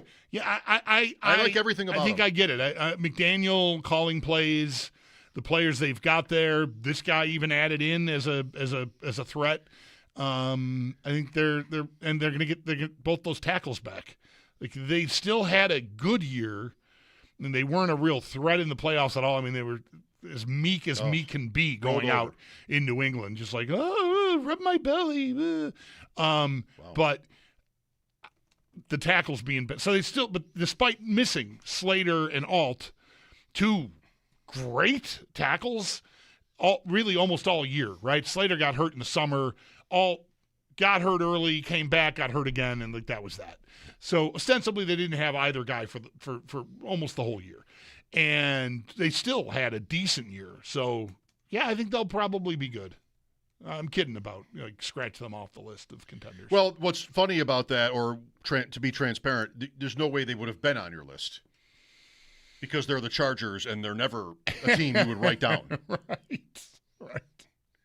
I think if they get one more good receiver, here we go again. If they get one more good receiver, they are super live to win the whole thing. I respect Sam Monson a great deal. I never thought of Justin Herbert as deserving of the MVP award. Sam did, and I respect him, and I'm sure, I've heard the argument. I'm sure it has merit. When I'm on ADP chasing and the guys make fun of that vote, I always stick up for Sam because there aren't many guys I'd defer to more readily than him when it comes to this stuff. So I'll buy that Justin Herbert was awesome with these relative disadvantages last year. Running back, it's going to be Hampton, but Mitchell is nice, and that's decent money. Like if they use him as a complement, Thunder and Lightning kind of a duo there, Mitchell and Hampton. What happens to Najee Harris? Was that only a one-year deal out there for him? Okay, so he's free to go somewhere else. I haven't heard his name one time. Me either. Nope, I don't know anything about him. I had no idea what was going to happen to him. Okay, anyway. And receiver, they're McConkey, who, unfortunately the Bills didn't draft. Yeah. Quentin Johnston, who I would not say the same about, but he had his moments last year, wasn't real consistent. I think they need a bona fide. Yeah. I'm not sure if that's Keenan Allen again. At tight end, they traded or they signed the Ravens guy Kolar, blocking tight end, but he also, what did Davis tell me on Tuesday night? Because I had remembered the name Charlie Kolar as somebody that I thought was interesting as a receiving tight end. And I think Davis said, is he Iowa State? He led Iowa State in receiving when they had NFL players at receiver. This is a few years ago. But anyway, it's Gadsden first at tight end. Right. He was pretty good as a rookie from Syracuse. Yeah, really interesting skill set there. Right. Trey Harris. Big guy, moves really well, right? Trey Harris, second-round pick last year. One more, A.J. Brown. Trey Harris, right? Ole Miss? I don't know. Maybe. Where was Trey? Yeah, thank you, Tech. A.J. Brown for your one. Yeah. Boom. Chargers or Chiefs? Johnston, this is third year now. This was his third year, Johnston, yes. Right? Because rookie year was kind of a bust. Second year was like, oh, no, there's actually a good player in there. And this year was what, maybe a mix of the two, kind of?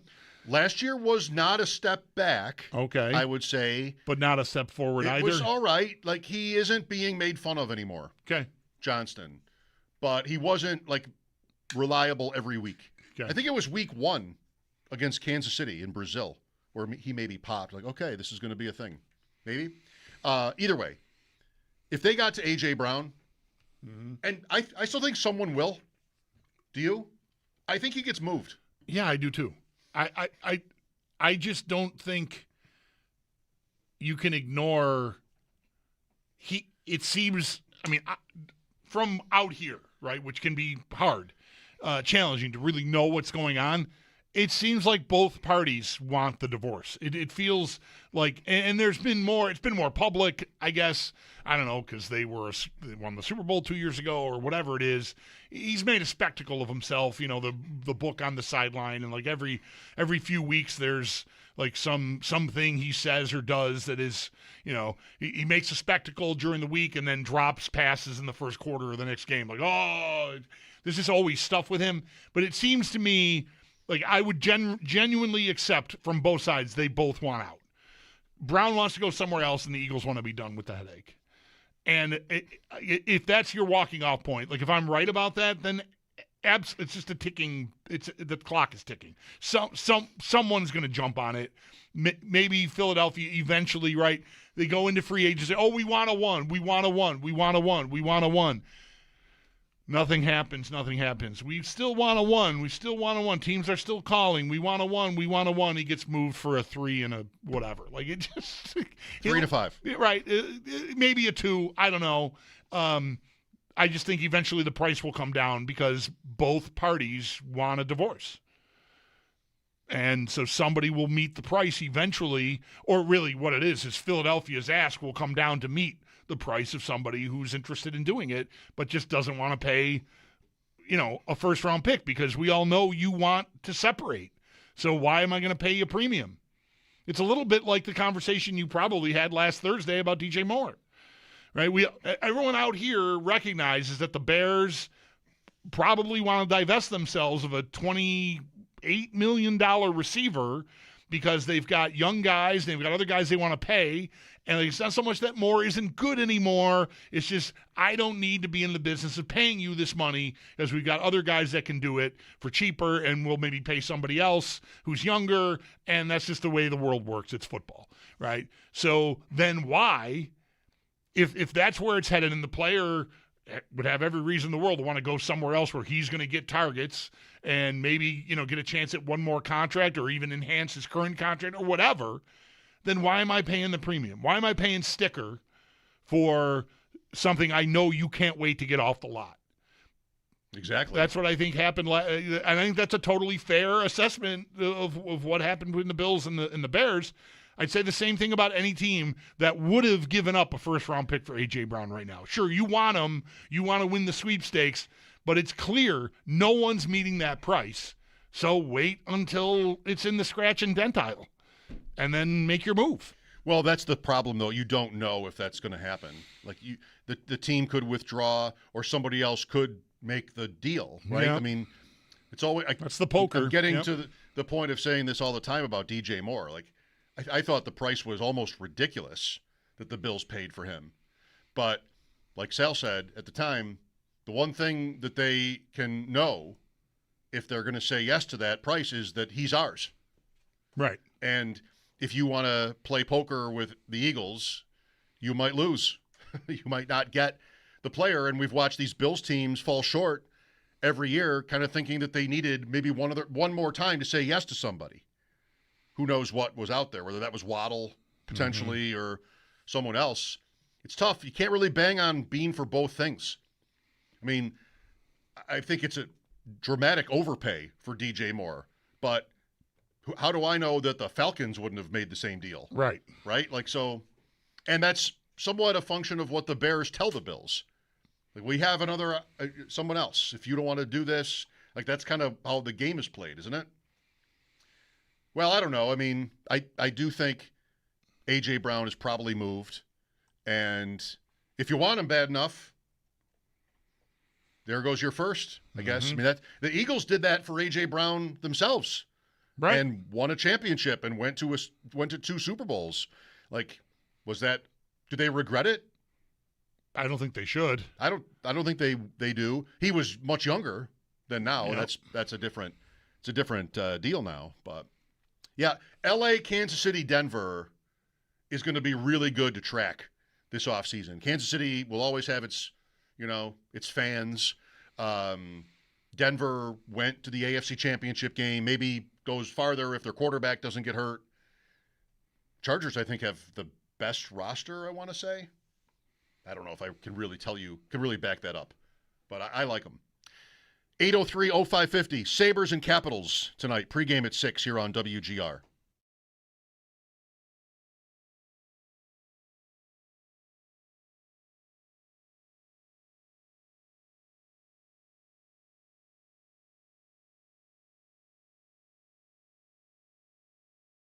Folks,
Let me throw out another invite to anybody who wants to throw out their perfect Sabres playoff path, their dream trip through the playoffs. Do you want Carolina to be a part of it? Do you want Tampa?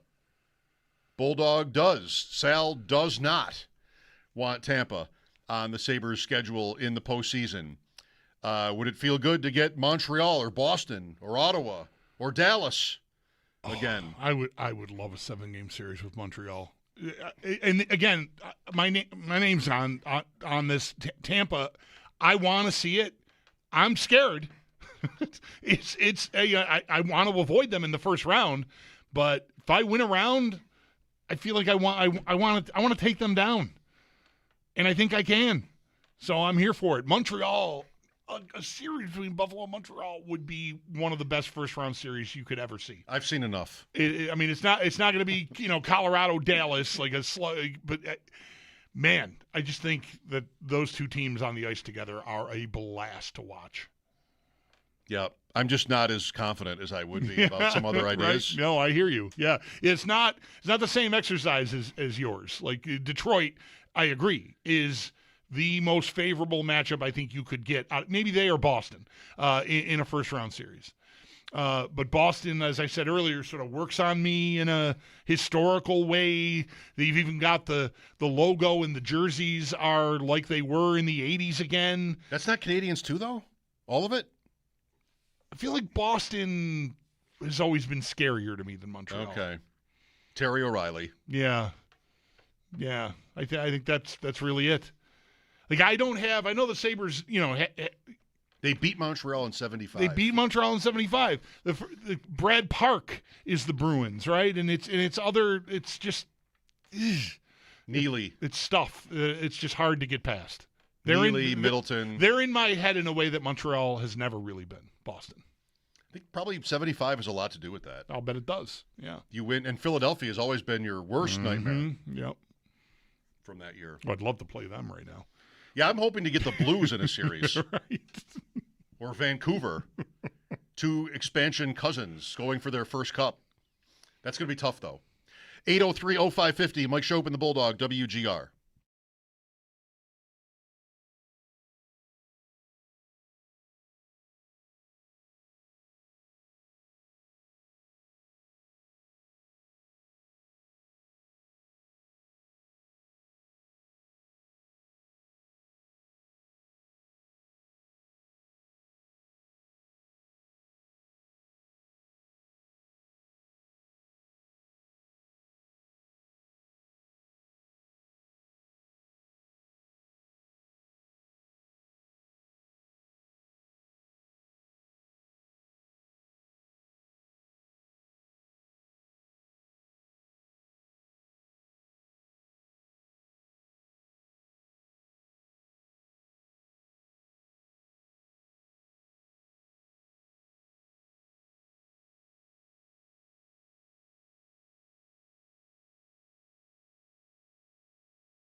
Sabres pregame coming up in just about an hour. Sabres play host to Washington tonight at 7. Both pregame and the game will be right here on WGR.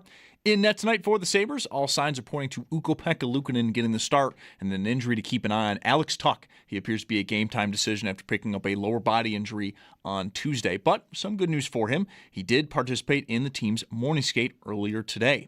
Around the rest of the league, 13 other games on the docket. Some of the notable ones to keep an eye on do include also at 7, the Red Wings down in Florida versus Tampa, and the Panthers there hosting Columbus. 8 p.m. sees the Oilers in Dallas versus the Stars, and then at 10, Pittsburgh there out west versus Las Vegas. And then for the Bills, it has been a day of meeting new players. Wide receiver DJ Moore, cornerback D. Alford, and edge rusher Bradley Chubb all sat and spoke with the media. If you missed any of that, it's up at our website, WGR550.com, or on the Odyssey app. And then in college hoops, the Bonnies, they are on to the A-10 quarterfinals. They're going to take on Dayton tomorrow at 2 following their 63-57 win over George Mason. And then currently going on right now, UB is down 42-27 to Akron as we get towards the end of the first half here in the first round of the MAC tournament. The big news, though, from that tournament, undefeated Miami of Ohio falling to UMass earlier this morning, 87-83. That's your Paddock Chevrolet Sports Update. Paddock Chevrolet with you for the extra mile since 1935. I'm Zach Jones for Western New York's Voice of the Fan, WGR.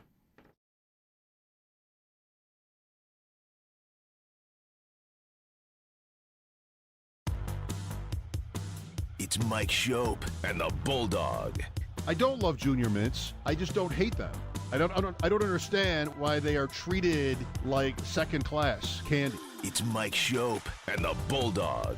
Oh, there's you don't understand why a candy that is basically toothpaste wrapped up in stale chocolate is treated like a second-class candy. All right, I get it. It's a good, valid question. It's Mike Schopp and the Bulldog. Is there time to change? You know, the 3 teams I've drafted this year, second-class candy is pretty good. On WGR Sports Radio 550. Okay, so we could either, depends how you want to spin it. Like, go for the most revenge tour Sabres playoff path, historical demons. What's the word? Rebuffed. Revenge against your, the teams that have given you the hardest time, where you've had your worst or most memorable or painstaking losses. I think Revenge Tour works well enough. Revenge Tour? For that, yeah. What's that? That could be, I don't know Ottawa, how the scales are tipped between the Sabres and Senators. Because they've each had their moments against the other. Back-to-back years, yeah. I think maybe the Sabres are more annoying to Ottawa than vice versa in playoff history. Sure. What is it, 99 the Sabres beat them in the first round? Yeah.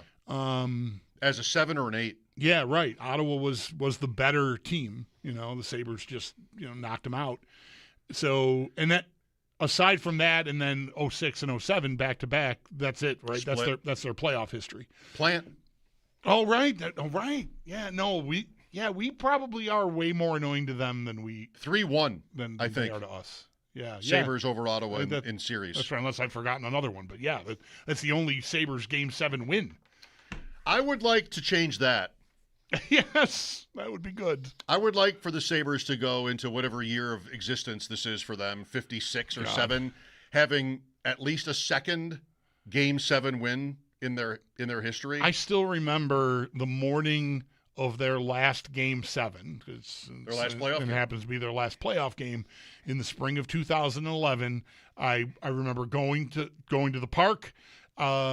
I think I was running back then, or that was in the early days of me running, and I just started thinking about how badly I wanted them to come through in that spot. Just because of their history and our history as sports fans, and it felt very sort of on brand to me. Like, I don't want to be the here we go guy. I don't want to hear from the, here we go. I don't want to hear from you. I don't want you to have another log to throw on your fire of angst. We all feel it. We all know, but just, come on, Sabres, end that. Just come through in a Game 7 for us. Just go. I thought about it while I was running. I went home and wrote. I don't think I've ever done this. Like, I thought it through while I was jogging, and then went home and just wrote. It wasn't a long piece, but 8 or 10 paragraph piece about why I needed this. We all need this so badly. then the game started, and they just were just not up to it at all. It was just an awful Game 7. Oh, so disappointing. And Lindy pulled Miller. Yeah, just at bad. 4-0. Brad Boyes scored early in the third on after a Ville Leno goal. Oh, yeah. That's their last playoff game. Leno's on the Flyers. Right. Well, he wins Game 6 for the Flyers. That's right. Brad Boyes from Derek Roy and Tyler Myers at 15:21 of the third on a power play against Brian Boucher is the last Sabres playoff goal. And it made the score Philadelphia 5, Buffalo 2. No one cared. And that's one of 3 goalies the Flyers used in the series. Bobrovsky. Right. Michael Leighton. Yep. You can't lose to that. No, you cannot. You can't lose to a team that doesn't have a goalie. And they, really, do it. Who needs to? We don't have to do a post-game show for the series. It's okay. I think it's okay. The only reason they were in it was the goalies were horrible. They got outplayed that whole series, but didn't Vanek score from behind the net in one of the games that they won. They just were getting away with absolute murder because the goalies were so bad. Game and they 6, still couldn't win it. It might have been that game where they chased a goalie, Game 6, Easter Sunday, to win the series, and they still lost. Yeah, that's the Leno goal in overtime you just referenced. Right, yeah. Against Chris Butler. Man, was that ever brutal. So anyway, yeah, I mean, you'd like to see a game. Moving on. I'd love to see another Game 7 win. Holy cow! Daniel Briere scored 6 goals in that series. Yeah, that tasted good too. He wasn't on the Sabres then, folks. By the way, just in case you neither was Leno. Needed to straighten. Rob Niedermeyer was on the Sabres. Briere had been on the Sabres and had left for Philadelphia. Leno was to become a Sabre that summer.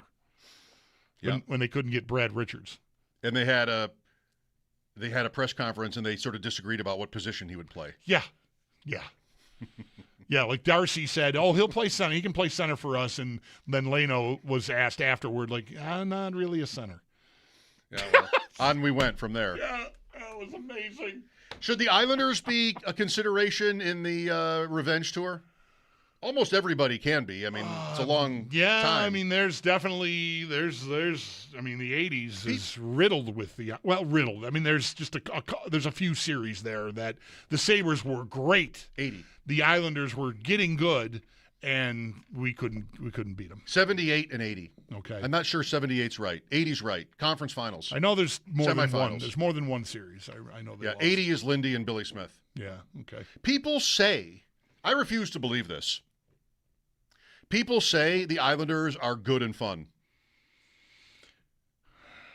I'm gonna have to try that on. You're not ready to say it either. No, they have been to me. They are still. I think in the Islanders, there's a big defenseman that used to fight, Eric Cairns. That's the Islanders to me. 6'7", can't move, are going to block all the shots and pull you down constantly. Because that's who the Islanders are. And that Still? In my head, this is definitely not right because it's in my head. That's what I think the Islanders are. And they have mostly been that team, without Eric Cairns, obviously. That's good. They have mostly been that team right up until now. The big difference is that Schaefer has maybe changed everything. That's my daughter's friend. The rookie defenseman, yeah. Matthew Schaefer. He is a smoke show. He's hot. So I've not sat with them because I still am predisposed to, if I'm looking for a game, I see the Islanders and I think of Eric Cairns. And I I don't want to watch this team play. So I have not done the work on them. But it's possible that they are a very different and fun team now. I mean, it's probably right. Schaefer is he's going to win Rookie of the Year in a waltz. He's waltz. I mean, there's other good rookies, but he's going to win it. He set the all-time record for goals by an 18-year-old. That's pretty good. Yeah, he's really something. I'm liking this thought experiment of who each team is best represented by in my brain. I don't have anybody for the Islanders. Unless it's from way back. They've been irrelevant to me for decades. I always make fun of how the Sabres and Islanders have never played a good game. Right. And I'm not sure I'm wrong. Never fun games. I want to largely blame the Islanders for that. Because even when the Sabres were fun with Granato, when that was first blasting off and Tage Thompson first started playing center because the walls can't defend him anymore, or all that, right? The Sabres were a wagon offensively. They'd play the Islanders and just be like, nothing's happening. Because Eric Cairns is blocking all the shots and pulling everyone down. I can't. Every time you say it, I have to say it too. I don't know who I have to. I don't know. I'm really stumped. It can't be like Trottier. Like the Islanders have not been good since. Right. I mean, 30, 40 years. I got to have somebody else in mind. What would Pittsburgh feel like as a playoff series? I mean, I can't breathe. It's an easy story to write. Yeah. Crosby, Malkin, Letang versus the newbies. Throw Carlson in there too. Carlson, he doesn't go back as long, but still, he's that pedigree of player. It's an easy one to write. Yeah. Pittsburgh and Buffalo. I mean, that's 0-1. Mario, Kasperitis. That's George Armstrong for your trivia buffs. And that's a Game 6 overtime loss with a chance to win the series. Yep. Straka. That tying goal, that puck up in the air. Nobody goes, where is it? I don't know. It's on the ice and in the net. Thank you. Yeah. Oh. Just, we found out in Game 7 it would have been allowed. Just catch it and throw it into the crowd. Right. That's all you needed all to do. Warner. That's all you need to do. Just catch it and throw Grab it. I don't know. Stuff it in your pants. Right. I watched the Armstrong goal. So that's 1978 or 9, best of 3. Wow. And it's a game in the odd on a weekend afternoon. Pittsburgh, Buffalo, 1-1 to overtime, maybe. Okay. And that's the name of the guy who scored for Pittsburgh, George Armstrong, I think. Wasn't there a famous, am I right? There's a famous George Armstrong from the Leafs. Yes. This is not the same person. Maybe I've got the name wrong because of the other guy. Yeah, I don't know. I'm not sure there were 2. No, I'm wrong on the name. Okay. Who is it? I don't remember. I feel like I've been walking around with the name George Armstrong for 20 years. For that goal specifically? But it's wrong. Yeah, right. That's a tough one. It's 4-3 is the final, and the George Ferguson. Oh, okay. George Ferguson. That's almost the same. It's one letter different, but yeah. Sorry, George Armstrong's like maybe in the Hall of Fame or something. Last Leafs Cup. Okay. Is George Armstrong. George Ferguson from Colin Campbell. Oh, jeez. And Greg Shepard at 47 seconds of overtime on Sauve to win the series for Pittsburgh. Sabres outshoot him badly, but lose. Wouldn't you know it? So, I feel like that. I mean, I think that's a beatable team. They all are, but yeah. I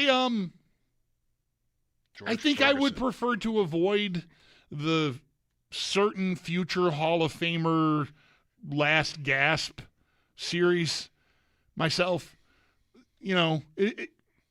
I'd rather not have to deal with that. Especially, I mean, what are we talking about here, right? It's not going to be a first-round series. You're not going to be a wild card playing them. They're not winning their division. So it's conference finals. So they've won 2 series. I've won 2 series. It's Crosby and Malkin and Letang and Carlson with a chance to go play for the Stanley Cup. Well, that could change. Check, please. That could change. I don't want any part of that. They could fall into the wild card. They could. Sure. They're not rock solid. No. Yeah. 3 points up. Right. That's right. They would need Columbus to make the move because nobody else in that division can do it. So it's going to be 2 of 3. Pittsburgh, Islanders, Columbus. Right. Will be in 2 of those 3 teams will play each other. Right. In the first round. And the other one goes, if they make it, to the wild card. Depending if they beat out Boston or Detroit. Whoever's the lowest. Yeah, right.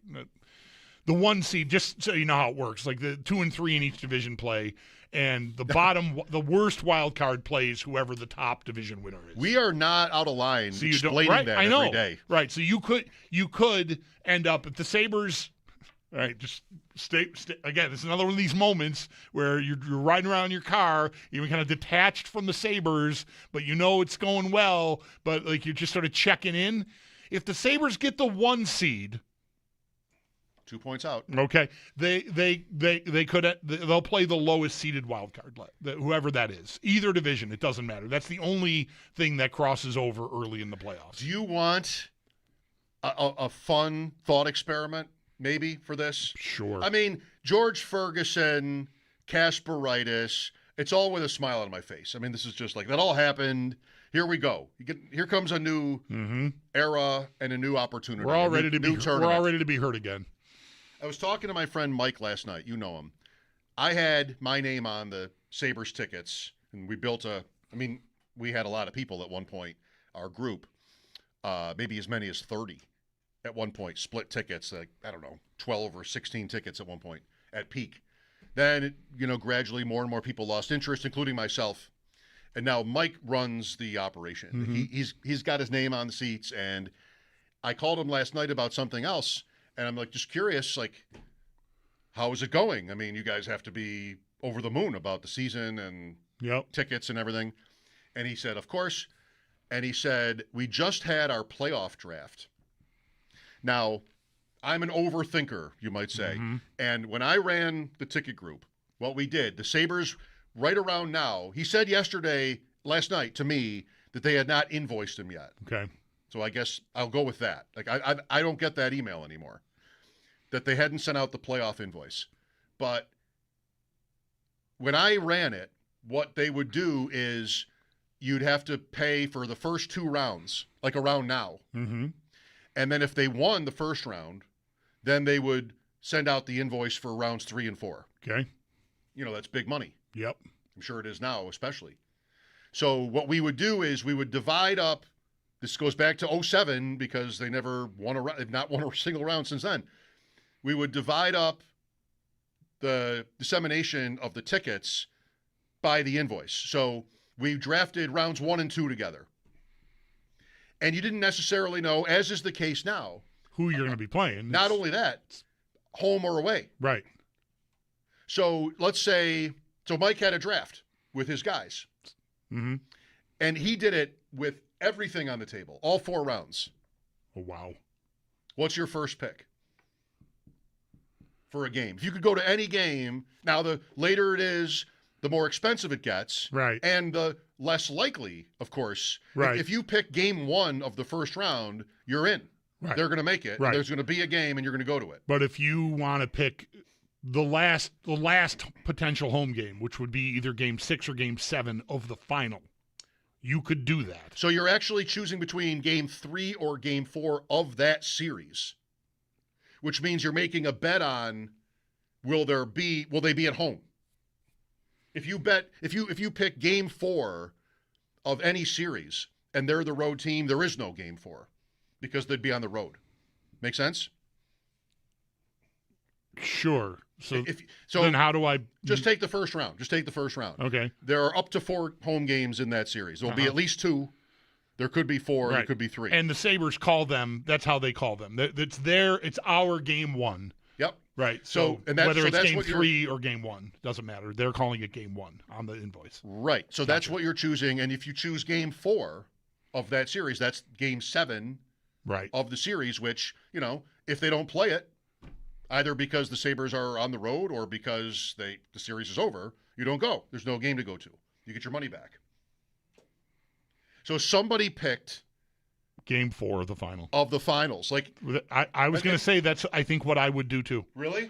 Because what ticket would you want to have more than that ticket? How could you not have that ticket? You'd want to have that ticket, and then that's my best shot to get it, I think. And furthermore, I get money back if they don't make it. Okay, that'll buffer my sadness when the season is over, because that probably is going to be like, what, $400 a ticket or that's more? That's what I was thinking, actually, too. So that's nice. I'm getting close to $1,000 in a refund, but if it happens, I've got the game. You're on the glass. Now, again, you make a good point. I mean, it's possible that that game will never exist if they don't have home ice. What % chance is there that game exists in Buffalo? Like point something %. Yeah. The Avalanche exists too. Right. Like you have to make the finals. Well, they don't have to make the finals either. Right. You have more points than the Oilers, and the Oilers make the finals, then you're home. Just like it would have been in 2006. It would have been Edmonton at Buffalo, game 1 and then maybe all the way to game 7. So if I pick game 3, that's either game 5 or game 6 then? Correct. And maybe that is what I would pick. Of the finals. Of the final. It's going to happen probably unless I get swept, right? So if I have home ice, I've got it. If I don't, I need it to go 6. I think rather than pick the potential game 7 that I might not even have in my building, I think game 3 of the final might be my first pick.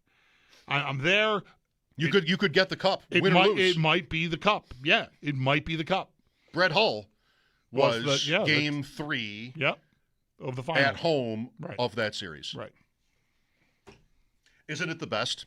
Like all those years having tickets, that is why. This is why. To get to, I love drafts. To get to the draft and then ultimately to get in the building for some of this, it would depend to me on all right, how many picks do I get? How many of us are there? It's not as big of a group anymore, and they drafted 4 rounds together, so you would have gotten a pretty good allotment, maybe at least 1 pair per series. Probably we have multiple seats too, so probably a couple games per series. If those are my guardrails, I'm picking game 3 of the final.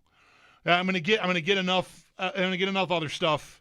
If that's the group of people, if I'm gonna get 1 game a series, I don't probably want to pay for more than that anyway. So again, if I get refunded, okay, that's a buffer.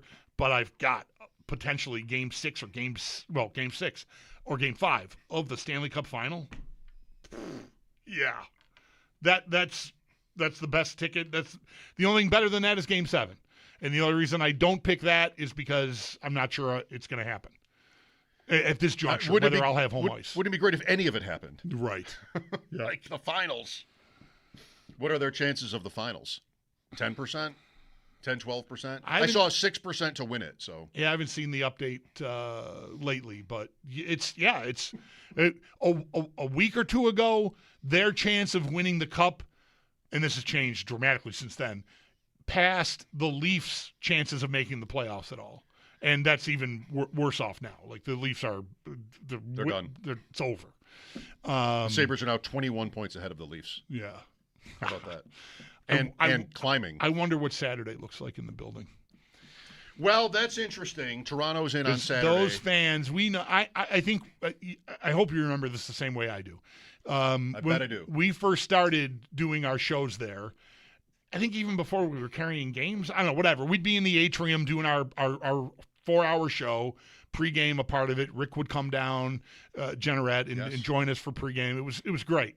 The Leaf nights, the foil cups, the capes, the Leafs weren't great. Those people came, and I'm sort of bracing for that still to be the case on Saturday. Just because that they're out of it, I think those fans that come are not from Toronto. They are from St. Catharines, and they are all around the Golden Horseshoe. And they don't go to games in Toronto because they can't afford it, or they can't get tickets, or both, and it's farther away. So here's affordability, availability, and I love my team. This is the game I'm going to this year. I'm going. I don't think it matters where they are in the standings. I'm still expecting, maybe not as bad as it's been, right? Because it's been even maybe 60-40 here lately, last few years, Leafs to Sabres fans in the building, if not worse than that even. I'll bet it's more, maybe there's more Buffalo fans than Leaf fans, but if you're expecting them to just turtle and go away, I think you're missing it. They'll come no matter what. 2 thoughts. One is, yes, but this is the first time in ages that it's this way. I mean, even when they played in November. Good point. It was like the Leafs have the stranglehold over the Sabres, in a certain way. Mm-hmm. So this is the first time in 20 years, maybe, that the Leafs are the inferior team, and everybody knows it. Mm-hmm. So I think that might change the calculus a little bit there. The other thing is, and this was something I was thinking about when I went to that Montreal game in January and was surrounded by Canadiens fans. That was a stark experience for a lot of Sabres fans as they're watching the Sabres get good, and yet the building is completely overrun by Montreal. It's because you have to most people make their decisions on tickets a long time before the game. And when I would still have season tickets but really had no interest in going, I would try to sell the Leafs. Draft the one year, maybe the last year I was in the group, I just drafted Leaf games and tried to move them. Yeah. Because I know I didn't want to be in there, and maybe I can sort of stay in and have a chance at playoff tickets. And make some money and keep this just worthwhile. Yeah, just like not get buried. So I think probably if Leaf fans don't want to go, Sabre fans maybe will buy the tickets back. Could be. If that's the thing. But I bet a lot of Sabre season ticket holders, not that there are really that many. That's the thing anymore. that's the thing. That it's, to me, it's very hard to have hey, stop selling your tickets to Canadian fans. I'll bet plenty of Montreal fans and Toronto fans waited until single game seats went on sale, expecting the Sabres wouldn't have a big season ticket base, which they don't, and they didn't. I think that'll change again. But you could have just bought them at the window. You didn't have to buy them off a season ticket holder. Right. And if your season ticket number is half the building, that means half the building is available when single game seats go on sale. So that's not hard for a Toronto fan or a Montreal fan. I'm interested. I'm allowing for some variance, like you're saying, because it is probably jarring, and with that comes some disenchantment, whereas these years I'm describing, maybe the Leafs were used to being bad, but they flew their flag anyway because, we're proud and we love our team and let's go to Buffalo and take over the building and all that stuff. So probably some people will drop out. Like I already said, I think there's going to be less, but don't expect it to be overwhelmingly Buffalo Saturday night. I could be wrong, but I'd be surprised if it were that way. 803-0550 for your thoughts. Pre-game coming up at 6. Washington and Alexander Ovechkin in town tonight. Mike Schopp and the Bulldog here, WGR.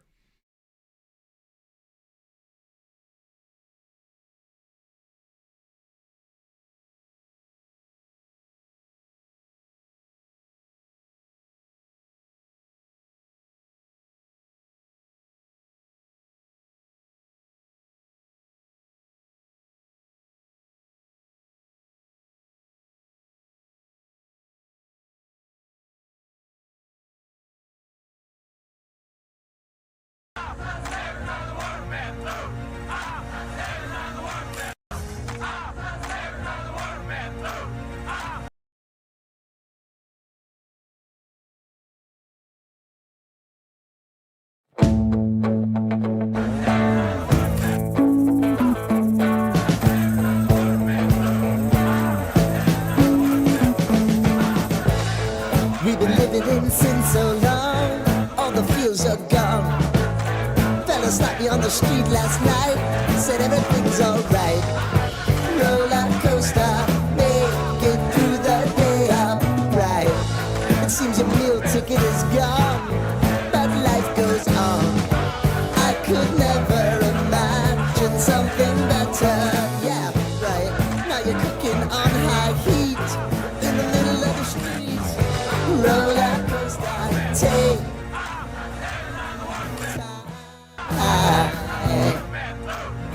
let's go. All sing your high line. Roller coaster of life. Yeah. It's time to on the roller coaster.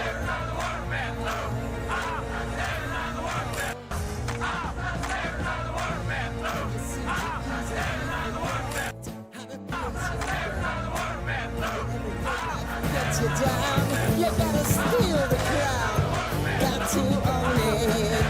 Don't bitch and moan about it, please. God forbid you scrape your knees, and it's nothing to sneeze at. Oh, I've told you over and over again. You gotta get both hands around it and make your own plans. Roller coaster, it's taking over, it's about time.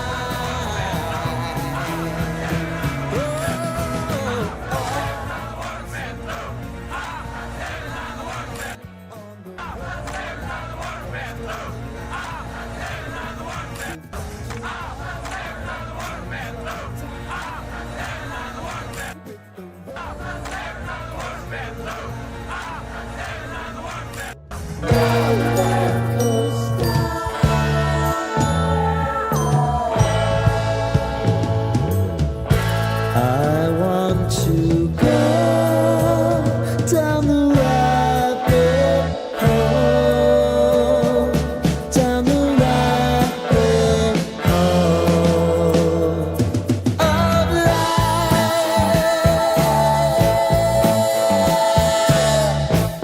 And now it's about to leave. Oh, roller coaster.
Minutes at the top of the hour as the Sabres do host Washington. Again, pregame at 6 for a 7 p.m. puck drop. Both are going to be right here on WGR. In net tonight for the Sabres, all signs do point to Ukko-Pekka Luukkonen getting the start tonight, and then an injury to keep an eye on. Alex Tuch, he appears to be a game-time decision after picking up a lower body injury on Tuesday. But good news for Tuch, he did participate in the team's morning skate earlier today. Around the rest of the league, 13 other games on the docket. Some of the notable ones to keep an eye on do include, also at 7, the Red Wings down in Florida versus Tampa, and the Panthers, they are hosting Columbus. 8 p.m. sees the Oilers in Dallas versus the Stars, and at 10, Pittsburgh, they are out west versus Las Vegas. For the Bills, it was a day of meeting new players. DJ Moore, D. Alford, and Bradley Chubb all spoke with the media. If you missed any of that, you can listen back and find it on the Odyssey app or our website, WGR550.com. And the Bills did also make the signing of quarterback Kyle Allen official today. It is a 2-year deal. While in the college hoops, Bonnie, they are on to the A10 quarterfinals. They are going to take on Dayton tomorrow at 2 following St. Bonaventure's 63-57 win over George Mason. And then currently going on right now, UB is down 54-41 to Akron. There's about 13 minutes left in that game. The big news, though, from the MAC tournament, undefeated Miami of Ohio falling to UMass 87-83 in the quarterfinals. It's your Paddock Chevrolet Sports Headlines. Paddock Chevrolet with you for the extra mile since 1935. I'm Zach Jones for Western New York's Voice of the Fan, WGR.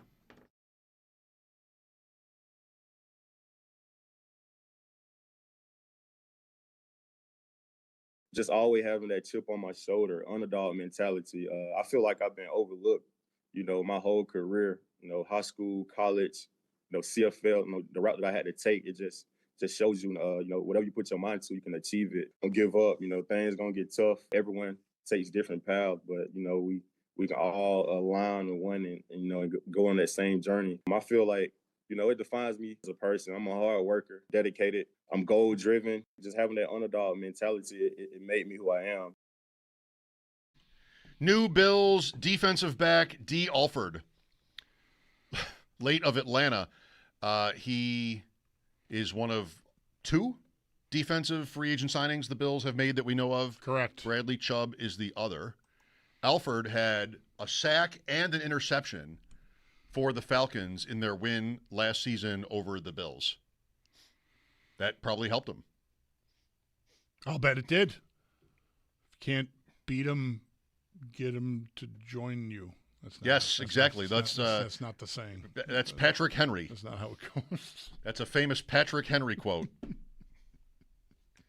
You see the card of the day today, my Ovechkin card? I did see your card of the day, and I'm proud of you for putting Ovechkin up there. Yesterday. Are you? You seemed hesitant to rep a Washington player yesterday when you brought it up. Like they're playing the Sabres. I don't know. Should I? Yeah, put it up there. My favorite and least favorite thing about my collection is how like kind of scattershot it is.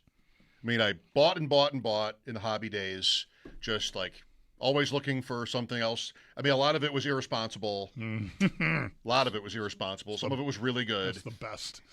And just completely lost my mind as a buyer, as a collector, way outside my means.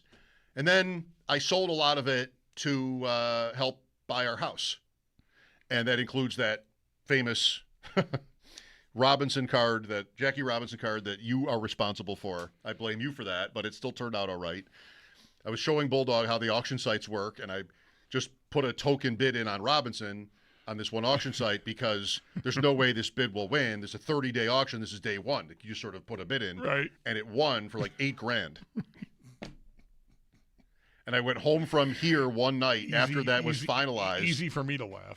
And my mother-in-law was over, and that was great for me because there was a buffer. She was the buffer. Okay. It could have been the other way, I guess, but I announced to my wife and her mother that I had bought a baseball card for more than $8,000, which I did not have, right? So, but I eventually sold it at a profit. You make these choices. Yeah. During COVID, the thing added a zero, and I'd already sold it. That would have been sold for $250,000, the same card during COVID. That would have been better. Holy crap. That would have paid for the house. Yeah. Well, still, the fact that you said it the way you said it, and you're being, self-critical here, like beyond your means. You shouldn't have done some of the stuff, but you sold a bunch of it to help pay for the house. Like that's to feel good in the end. No, it did. Yeah, for sure. It did. Right? And I still have too much stuff. I sold a bunch of cards 2 nights ago. Like just every once in a while, pick at it and sell and take some money out of it. The card that I tweeted today is one of those cards that I would have opened in the Ovechkin card in 2006, 5 or 6, whatever, when he was a rookie, and got graded because that's another thing we did. And I'm just looking today, and that card is way more expensive than I thought. Really? Yeah. It's not autographed or anything, but it's pretty good. Pretty good. I had no idea. One friend tweeted at me about having a strategy for the card. I'm like, I don't think I need that. But I didn't realize what it was. Maybe you should have a strategy for it. I need one now. Yeah. All right. Well, that's good. That's good. All the better that you tweeted the card today because you found that out because you tweeted it. I guess, yeah. I mean, I could have looked it up just randomly, but you didn't. But you thinking of Ovechkin. Yeah. All right. But I have a jersey too from when he was a rookie that I probably should frame and sell with the card. Yeah, I should. Together. Strike now. Last year would have been the time to do it. This feels very much like a nice piece you would see at a golf tournament this summer. Like in the auction area of the the framed Ovechkin jersey with a rookie card. Oh, baby. I mean, this big tournament. That'd be pretty hot. You're right. Here's Rich with us. Hello. Gentlemen, good evening. Hi, Rich. Hey, guys. I had a conversation yesterday with my daughter who works at KeyBank Center in concessions, and she said it's been wild. But she made a funny remark. How would you feel if you had season tickets for X number of years, got set up, didn't renew for this year? Secondly, feel like you really missed out. That's me. You've probably heard me. Listen to the show, right? That is Mike. That's literally me. and my second comment is regarding I feel fine, by the way. That's good.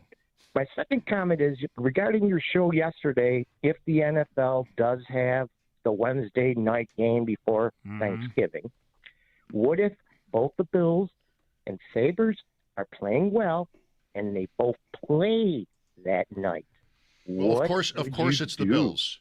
It's November. I would say so. I would say so too, because obviously there's more Sabre games. Sure. Would you guys flip-flop or just concentrate on the Bills? Well, I would want to try to keep tabs on both games, and you can do that. I might even watch the hockey game on my iPad, but the football game would take precedence because it's one of 17. Oh, I don't like how easily that came out. I would. How was it close? One of 17. I wanted to be more of a struggle to say 17 instead of 16. But anyway, one of 17 versus one of 82. Yeah, it's not close at all. How was it even close? If the Super Bowl and Game 7 of the Stanley Cup Finals were on the same night, what would you do? I don't know. Like maybe that's worth thinking about. How was it close? Right. Game 15 of the hockey season? I'll be fine without it. I am the person you're talking. I don't know if he knows that or what, but I feel fine about it. You know, like it was a long, dreadful term for me. And other people enjoyed it more, and I'm not here to make you feel bad about that or anything. I know for me, as I've said many times, I really don't want to say it again now because it's not the season for it. The Sabres are hot, and who wants to, come down from that? But I got really frustrated with the lack of fun I was having. And how much it cost. That's really all there is. And like, why am I doing this? And I always my reason for hanging in there as long as I did was the boys, like the group. And I know my kids might want to go to a couple of games, or my wife would, and that was enough. I had my name on it. I was proud of it for hanging in there as long as I did, and I wanted to just not quit because you feel bad when you quit. And I got to a point where I just felt like I had no other choice because money's tight and spending $4 or $5 grand on hockey, 10 hockey games. That's not enjoyable at all. Isn't fun. Like, I just couldn't. But now it's obviously really fun. Right. And I'm not jealous, really. I'll go to a couple more games. Yeah, I've got 3 games left actually through different means. And I'm just excited about all of it. Yeah. I don't feel like I need to be in there. I don't have anything on the horizon at all.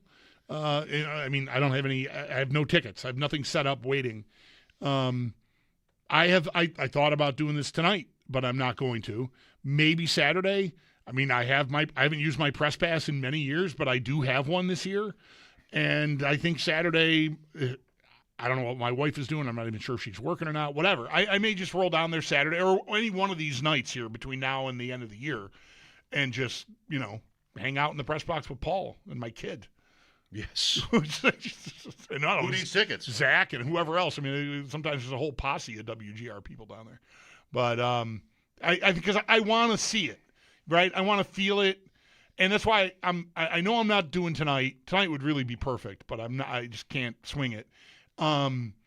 Saturday isn't the full, like if I'm right and there's still, 6,000 or 8,000 Leaf fans in the building. That's not. I've seen that. I've seen that 10 times over. I want to get in there on a night when it's, obviously you can't know how it's going to turn out. I wish I'd gone on Sunday, but I didn't feel good. Anyway, tonight would be good. Tonight would be good, just to get the whole flavor of the thing, like the buzz, the walking in, just feel the passion being back. I want to plug into that at some point.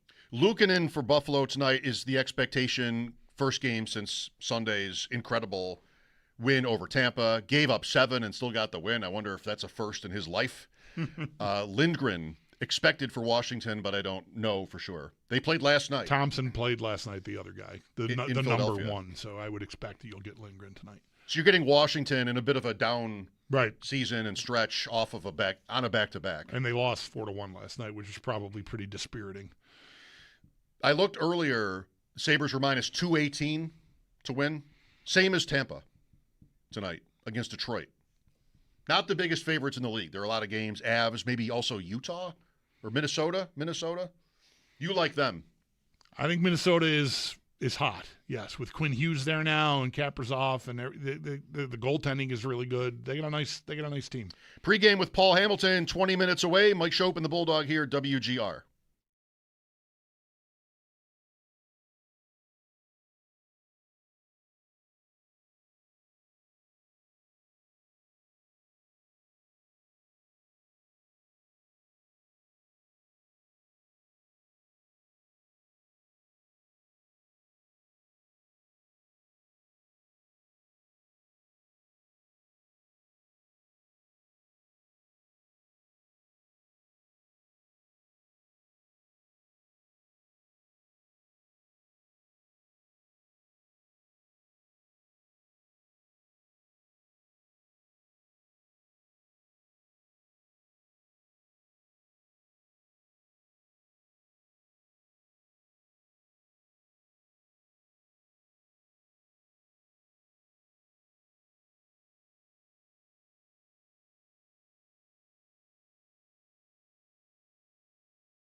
My friend is having fun with something, and I'm sort of enjoying latching onto it.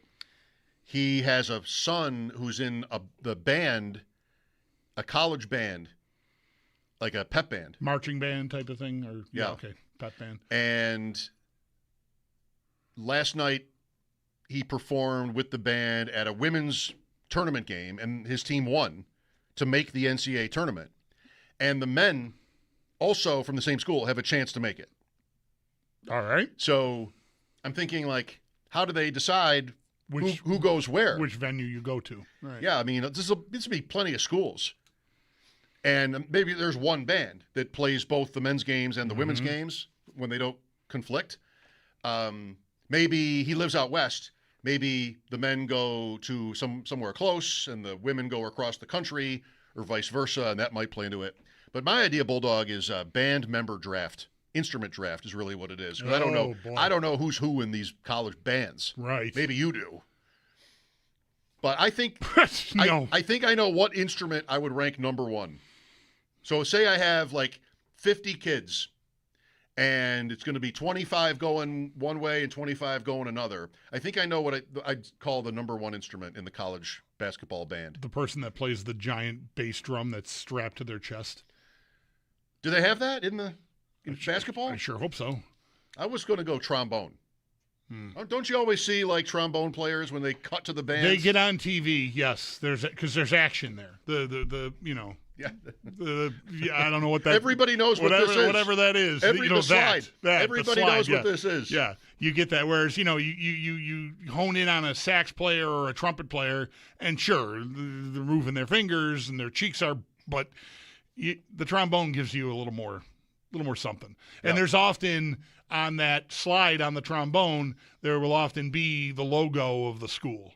Oh, yes. That's there, right? That's even better. That's key. That's why I like the drum. The drum has usually got the logo on there, too. I don't know about the bassoon player. Like, there might not be quite. Right. We might be leaving you back home Yeah. this year. Yeah. You're not going to go to the dance. Yeah. Trombones, trumpets, probably a flute, a clarinet. Mix it in. The bagpipe, drums, the bagpiper. the bagpipes. You want to have that. Make sure that's prominent.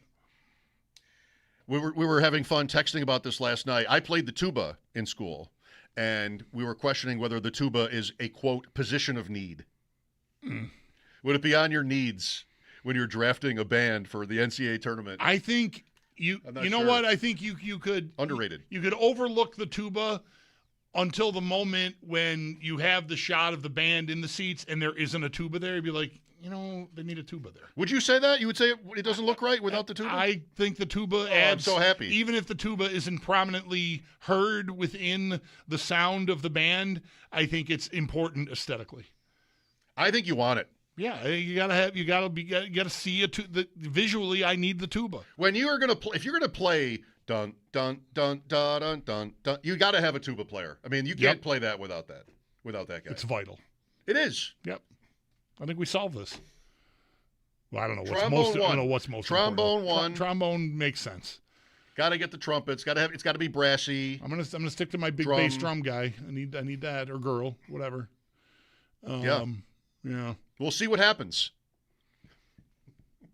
My mom wanted me to learn how to play the trumpet when I was a kid, and I took lessons for like 2 weeks when I was in grade school. Did she let you give it up? It didn't stick.